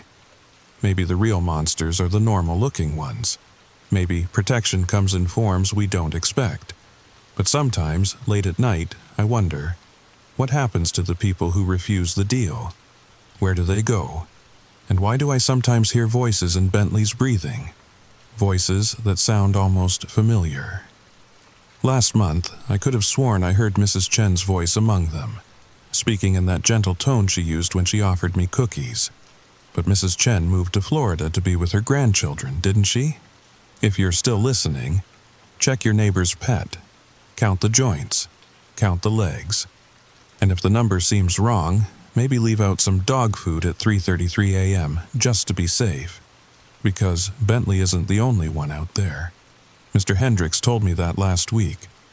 They're in every neighborhood, every city, every seemingly normal suburb. Waiting. Watching. Protecting those who feed them, and hunting those who don't. Sweet dreams. And remember to lock your windows. All of them. Even the ones you think are too small for anything to squeeze through. Trust me on that one. Is your pet acting strange lately? Does your neighbor seem a little too friendly, or not friendly enough? Comment below if you've noticed anything unusual in your neighborhood, and don't forget to subscribe. Bentley likes to know who's listening to his story. He might even visit you next. Story number 4. The first receipt appeared on a Tuesday morning, crumpled between my car seats like it had been there for weeks. Except I'd just cleaned my Honda Civic the day before. The paper felt wrong somehow. Too thick. Too real. Hartley's Hardware and More, where tomorrow shops today. I stared at the faded purple ink. 47 to 83s for items I couldn't quite make out. The address, 1847 Willow Street, right here in Portland, Maine. But here's the thing that made my skin crawl. I've lived in Portland my whole 32 years. There's never been a Willow Street. Before we dive into this nightmare, and trust me, it gets so much worse, hit that subscribe button if you want to hear more stories about things that shouldn't exist. Drop a comment telling me about the strangest thing you've ever found, because I need to know I'm not alone in this. And now, the story begins. My name is Sarah Chen, and I work at a perfectly normal accounting firm downtown. Numbers make sense to me. They follow rules. They don't lie. Maybe that's why the receipts bothered me so much. They were evidence of transactions that couldn't have happened. After finding that first one, I almost threw it away. Almost. But something made me smooth it out on my kitchen counter that evening. Under the warm glow of my pendant light, I could make out more details. The items purchased were listed in a font that hurt to look at, like the letters kept shifting when I wasn't directly staring at them. 1 PKG temporal adhesive, $12.99 and 3 units memory wool, $2,400 service fee, consultation, $10.84 memory wool. What the hell was memory wool? I tucked the receipt into my junk drawer and tried to forget about it. But Wednesday morning, there was another one, this time folded neatly in my jacket pocket. A jacket I'd worn the day before, with nothing in the pockets. Brennan's Boutique of Borrowed Things, 2234 Elm Avenue, Portland. Emmy receipt number 00001. The address made even less sense. Elm Avenue ended at the 1800 block. It had since the city was built. This receipt showed a purchase from 3 days ago. 3 days ago, I was in Boston for a conference. My credit card statements could prove it. My hotel receipt could prove it. But this receipt said I bought something called a reverse compass for $89.9. By Friday, I had 7 receipts. They appeared in impossible places, inside a sealed jar of peanut butter I'd just opened, tucked between pages of a book I hadn't touched in years. One even materialized in my hand while I was washing dishes. That one was still damp, the ink running like tears. I spread them all out on my dining room table that night. 7 receipts from 7 different stores. None of them existed. I'd checked. I'd driven to every single address. 1847. Willow Street was a vacant lot full of dead grass. 2234 Elm Avenue was the middle of Deering Oaks Park. One address, 9999 Harborview Road. That street only went up to 500, but the receipts kept coming. By the second week, I had 23. I started cataloging them in a spreadsheet. Dates, times, items, amounts, looking for patterns. The accountant in me needed to make sense of this. The items purchased were always strange. Bottled silence. Inherited guilt. Thursday's reflection. But the amounts were precise. 12I47, 3891 hours, 6723. Real prices for unreal things. I should have stopped collecting them, should have burned them maybe. But each one felt important, like evidence of something I needed to understand. My apartment started feeling smaller. The receipts seemed to watch me from their folder on my desk. Then I noticed something that made my blood run cold. The dates on the receipts, they weren't random. They were getting closer to the present. The first one was dated 3 months ago. The most recent. Tomorrow. How can you have a receipt for something you haven't bought yet? I called in sick to work the next day. October 15th, the date on that impossible receipt. Sat in my apartment watching the clock. Waiting. The receipt was from something called the Midnight Market and showed a purchase time of 2:47 p.m. At 2:30, I was pacing my living room. At 2:45, I was staring at my phone. At 2:47, nothing happened. Except when I looked back at the receipt, there was a new line item that hadn't been there before. Written in that same purple ink that seemed to shift and breathe. Investigation fee. Non-refundable. $0.10. You're asking the wrong questions, Sarah. I dropped the receipt. My name. It knew my name. That night, I couldn't sleep. Every shadow looked like it might produce another receipt. Every rustle of paper made me jump. Around 3 a.m., I gave up and made coffee. That's when I noticed my laptop was open on the kitchen counter. I never leave it there. Never. The screen showed a Google Maps search for an address I didn't recognize. 4412 Lighthouse Way, Peaks Island, Maine. Peaks Island is a real place. A small island in Casco Bay, about 20 minutes by ferry from Portland. I'd been there dozens of times. But Lighthouse Way? I searched and searched. No such street existed. But I went anyway. What else was I going to do? Pretend this wasn't happening? The ferry ride that morning was rough. October seas are unpredictable in Maine. Gray waves slapped against the boat's hull. Only a handful of other passengers, mostly islanders heading home after mainland errands. They didn't look at me, or maybe they looked too much. I couldn't tell anymore. Peaks Island in October is quiet. Summer tourists long gone. I walked the familiar streets, Island Avenue, Seashore Avenue, Pleasant Avenue. But then I'd turned a corner I'd turned 100 times before, and there it was, a street sign I'd never seen. Weathered wood, faded green paint, Lighthouse Way. My heart hammered against my ribs. The street was narrow, lined with beach roses and tall grass. It looked old. It looked like it had always been there, but it hadn't. I knew it hadn't. 4412 was at the end. A small cottage with cedar shingles gone silver with age. Smoke drifted from the chimney. The mailbox had no name, just the number. And tucked into the mailbox flag, another receipt. I grabbed it with shaking fingers. The Memory Exchange 441. 2 Lighthouse Way, Peaks Island. Customer, Sarah Chen. Item returned, 1 grandmother's laugh. Refund, processing. My grandmother died when I was 7. I barely remembered her, but suddenly I could hear it, her laugh, rich and warm like honey and tea. How had I forgotten that sound? The cottage door opened. "You're early," said the woman standing there. She looked normal, completely normal.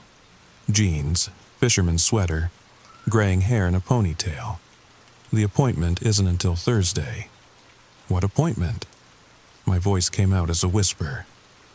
She tilted her head, studied me. "Oh, you're not ready yet. Still collecting, aren't you? That's fine.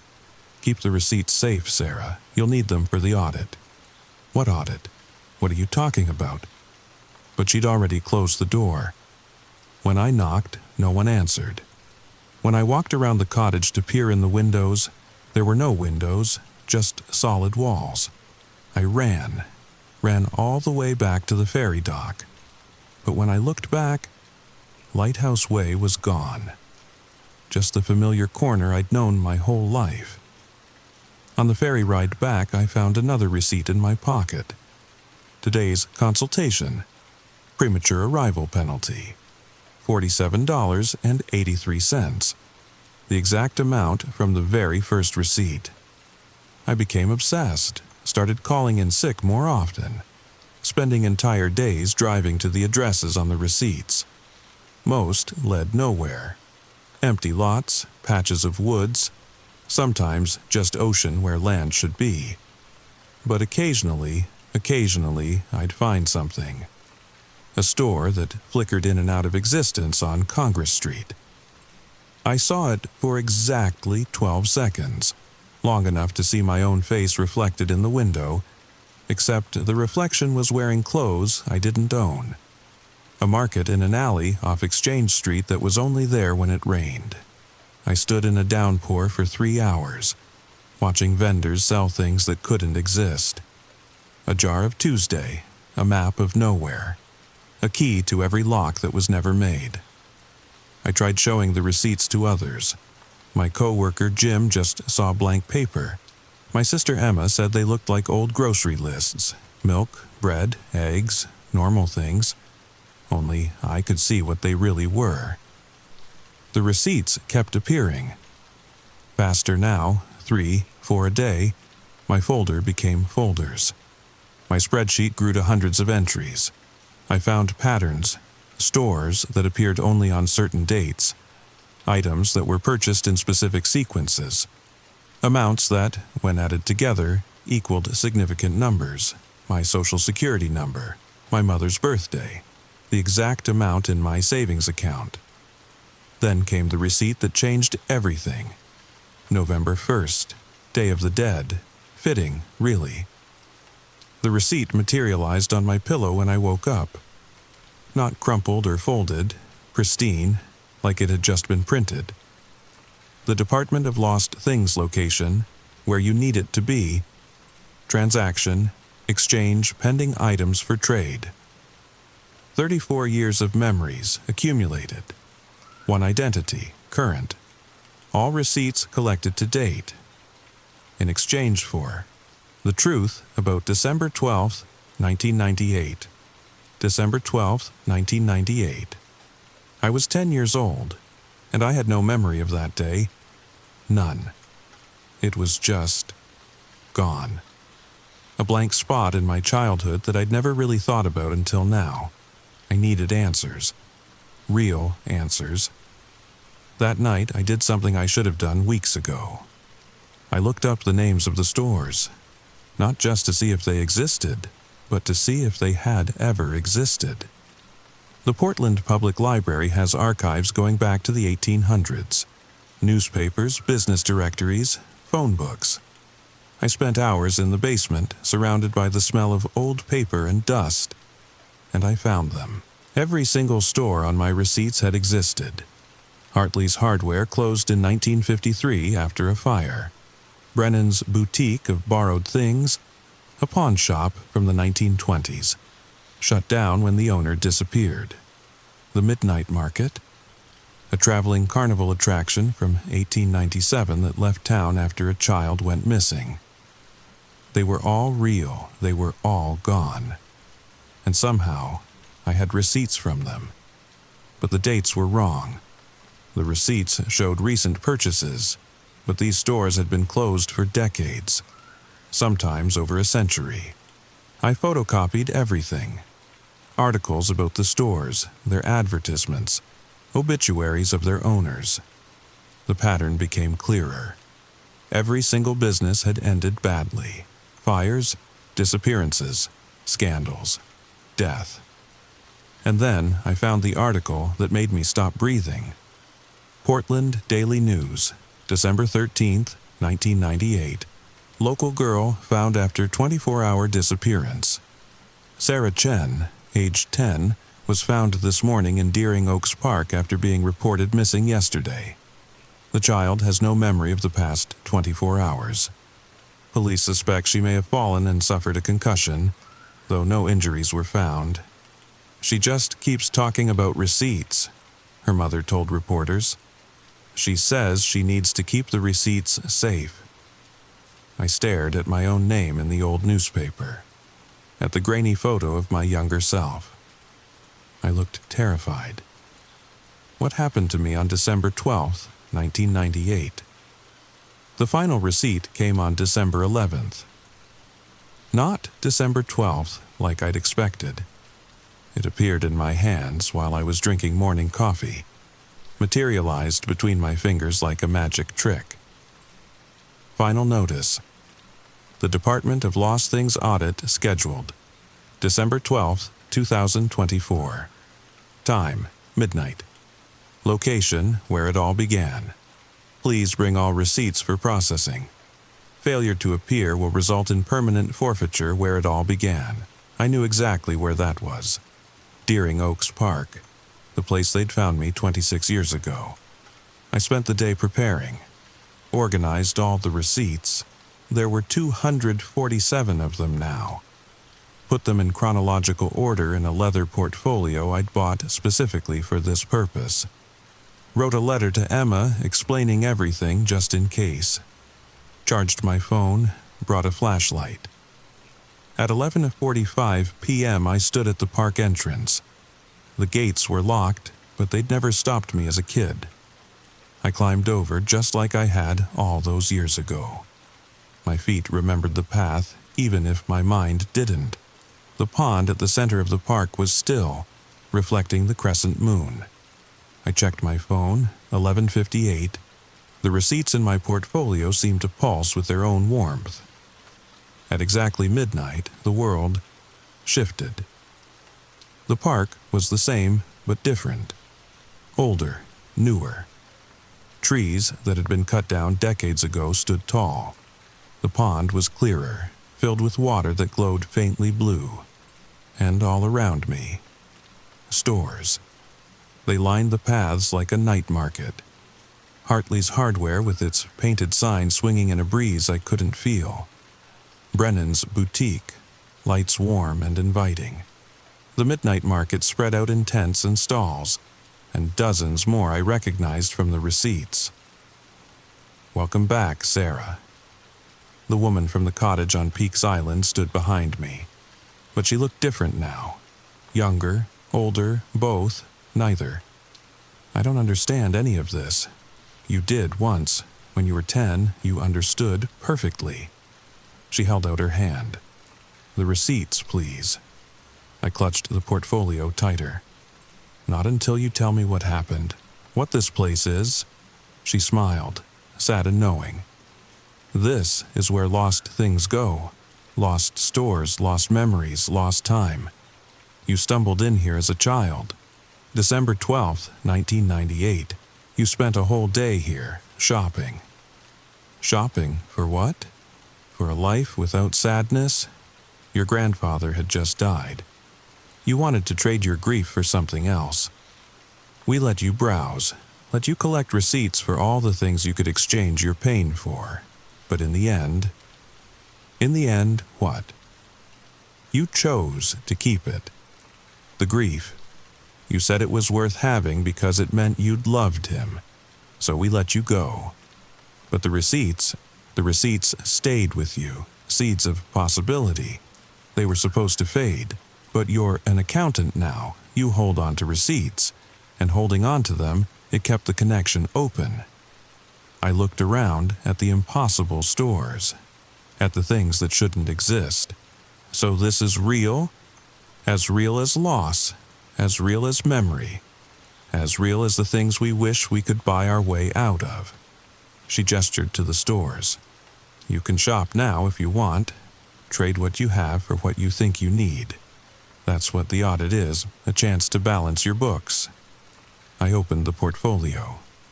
247 receipts for things I'd never bought from stores that shouldn't exist. Each one a possibility, a different path. What did I almost trade when I was 10? She pulled out a receipt, old, faded, in a child's handwriting. "The Department of Lost Things. Customer, Sarah Chen, age 10. Proposed trade, all future sadness. In exchange for never loving anyone enough to grieve them. Transaction canceled by customer." I stared at it, at the choice I'd made without remembering. To keep the pain because it meant keeping the love.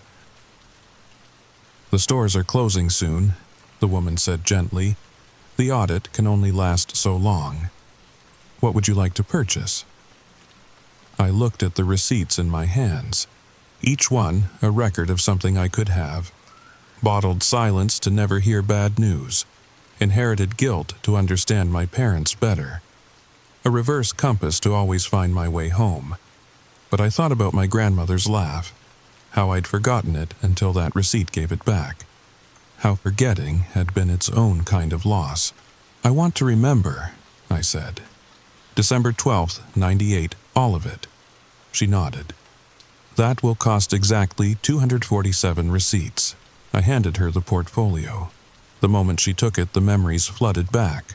10-year-old me crying in the park after my grandfather's funeral, finding a store that couldn't exist, meeting a woman who offered to take my pain away, spending hours looking at all the things I could trade my grief for, and finally understanding that grief was just love with nowhere to go. The stores began to fade. The park returned to normal. The woman smiled one last time. "Your books are balanced, Sarah Chen. The audit is complete." She was gone, the stores were gone, but the memories remained. I walked home as the sun began to rise. In my pocket I found one last receipt. The Department of Lost Things final balance. $0. Thank you for your business. Remember, some things are worth keeping, even the receipts for pain. When I got home, I found something else. On my dining room table, where I'd spread out all those receipts weeks ago, was a single photo. Old, Polaroid, me at age 10, standing next to my grandfather. both of us laughing. I'd never seen this photo before, but somehow I remembered the moment, a summer before he died. Ice cream cones, his joke about pelicans, the way his laugh sounded exactly like my grandmother's would years later. I should frame this photo, keep it safe. Some receipts are worth holding on to. They prove the transaction of love happened. They prove we paid the price of caring. They prove we chose to keep the painful parts because they came bundled with everything beautiful. But here's the thing, and this is why I need you to tell me if anything like this has happened to you. This morning, I found another receipt. New store, new impossibility. The Bureau of Borrowed Tomorrows coming soon. To a yesterday near you grand opening. When you're ready. First customer discount. One free question about what comes next. So, I'm asking you, have you ever found a receipt for something you didn't buy? From somewhere that doesn't exist? Because I think the stores are still out there. Different ones for different people. Offering trades we don't remember making. Check your pockets. Check your old jackets. Check between your couch cushions. And if you find one, keep it safe. You might need it for the audit. Some of us are collectors without knowing it. Some of us have been shopping in impossible places our whole lives, and someday they're going to want to balance the books. The question is, what are you willing to trade? And what's worth keeping, even if it hurts? Especially if it hurts. Because that's the receipt that proves you lived. That's the receipt that proves you loved. That's the receipt for being human, and that's priceless. Even at stores that don't exist. Especially at stores that don't exist. Sweet dreams, if you can manage them. Comment below if you've ever found something impossible.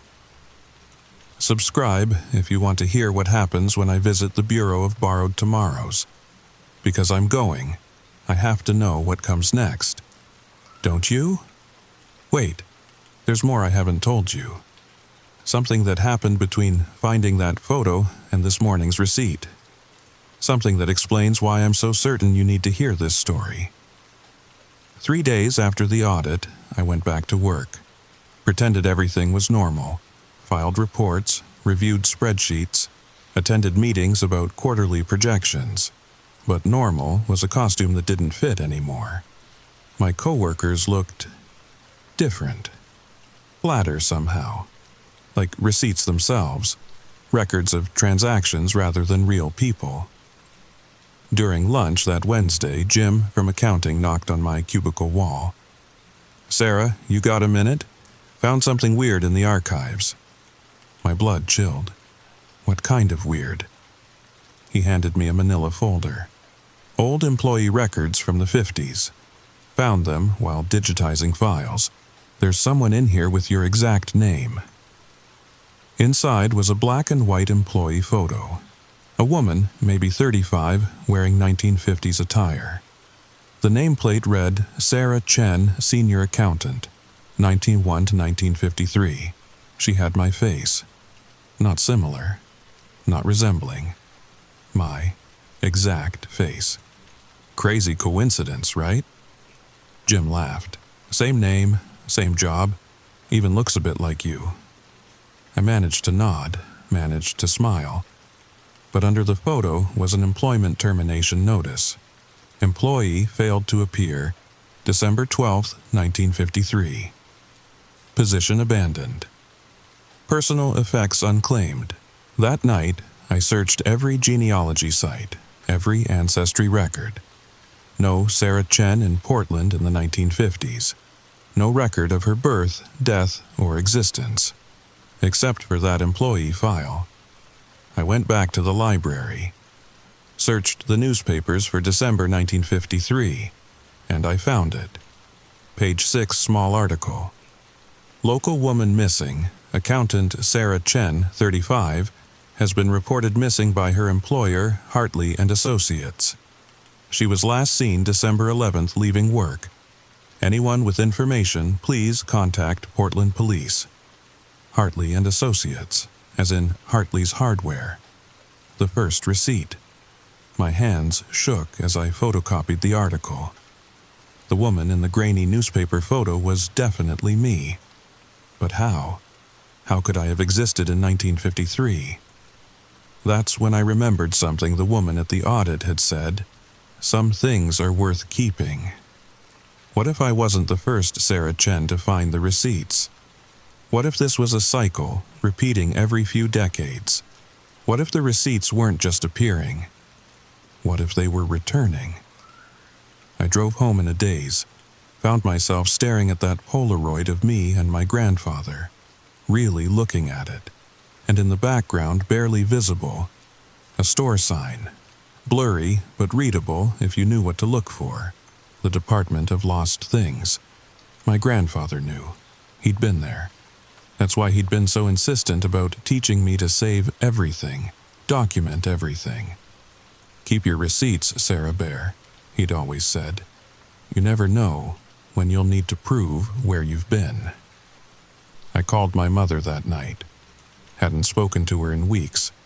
We'd grown distant since Dad died last year. Mom, do you remember when I went missing, when I was 10? Silence, then quietly, why are you asking about that? I've been remembering things. About that day. Sarah. Her voice was careful, fragile. The doctor said you might remember eventually. They said not to push it. What else did they say? They said you were lucky, that whatever happened, wherever you went, you came back. Not everyone does. What do you mean, not everyone does? She sighed. Your grandfather had a sister, Chen Mei Ling. She disappeared when she was 35, same age as that other Sarah Chen in 1953. They found her things, but never found her. Your grandfather spent his whole life looking for her. He said she'd gone shopping and never came back. The pieces clicked together with horrible clarity. The receipts weren't random, they were inherited, passed down through the Chen family line. Each generation, someone found them. Each generation, someone had to balance the books. Mom, did grandfather ever talk about receipts? All the time. It's why he became an accountant. Said numbers were the only truth, that receipts were proof of existence. He saved every receipt from every purchase he ever made. We found boxes and boxes of them when he died, decades of receipts. I threw them all away. Except what? Except for one box. He'd labeled it, for Sarah when she's ready. It's in the attic. I never opened it. It felt private. I drove to my mother's house at midnight. She was waiting on the porch, the box beside her. I should have given this to you years ago, she said. But after what happened when you were 10, I was scared. The box was full of receipts, but not normal ones. These were different from mine. The stores had different names. The Temporal Exchange, Memories and More, the Yesterday Market. But the dates were all December 12th. Different years, 1923, 1953, 1983, 1998. At the bottom was a letter in my grandfather's handwriting. My dear Sarah, if you're reading this, then they've started appearing to you. The receipts, I'm sorry. I'd hoped the cycle would end with me, but the Chen family has been keeping the books for longer than anyone remembers. We are the auditors of the impossible. Every generation, one of us is chosen to collect the receipts, to witness the stores that shouldn't exist, to balance the books between what is and what isn't. Some of us get lost in the audit. My sister never came back. Others, like me, make our peace with it. We learn to live between the real and the unreal. You're stronger than you know. You proved that at 10 years old when you chose to keep your grief rather than trade it away. That choice, it marked you as the next keeper. The receipts will keep coming. The stores will keep appearing.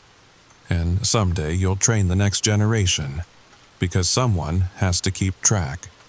Someone has to remember what's been lost and what's been found. Someone has to make sure the books balance. I love you, Sarah Bear. even from beyond the final audit. Grandfather. I sat on my mother's porch until dawn, reading through his receipts.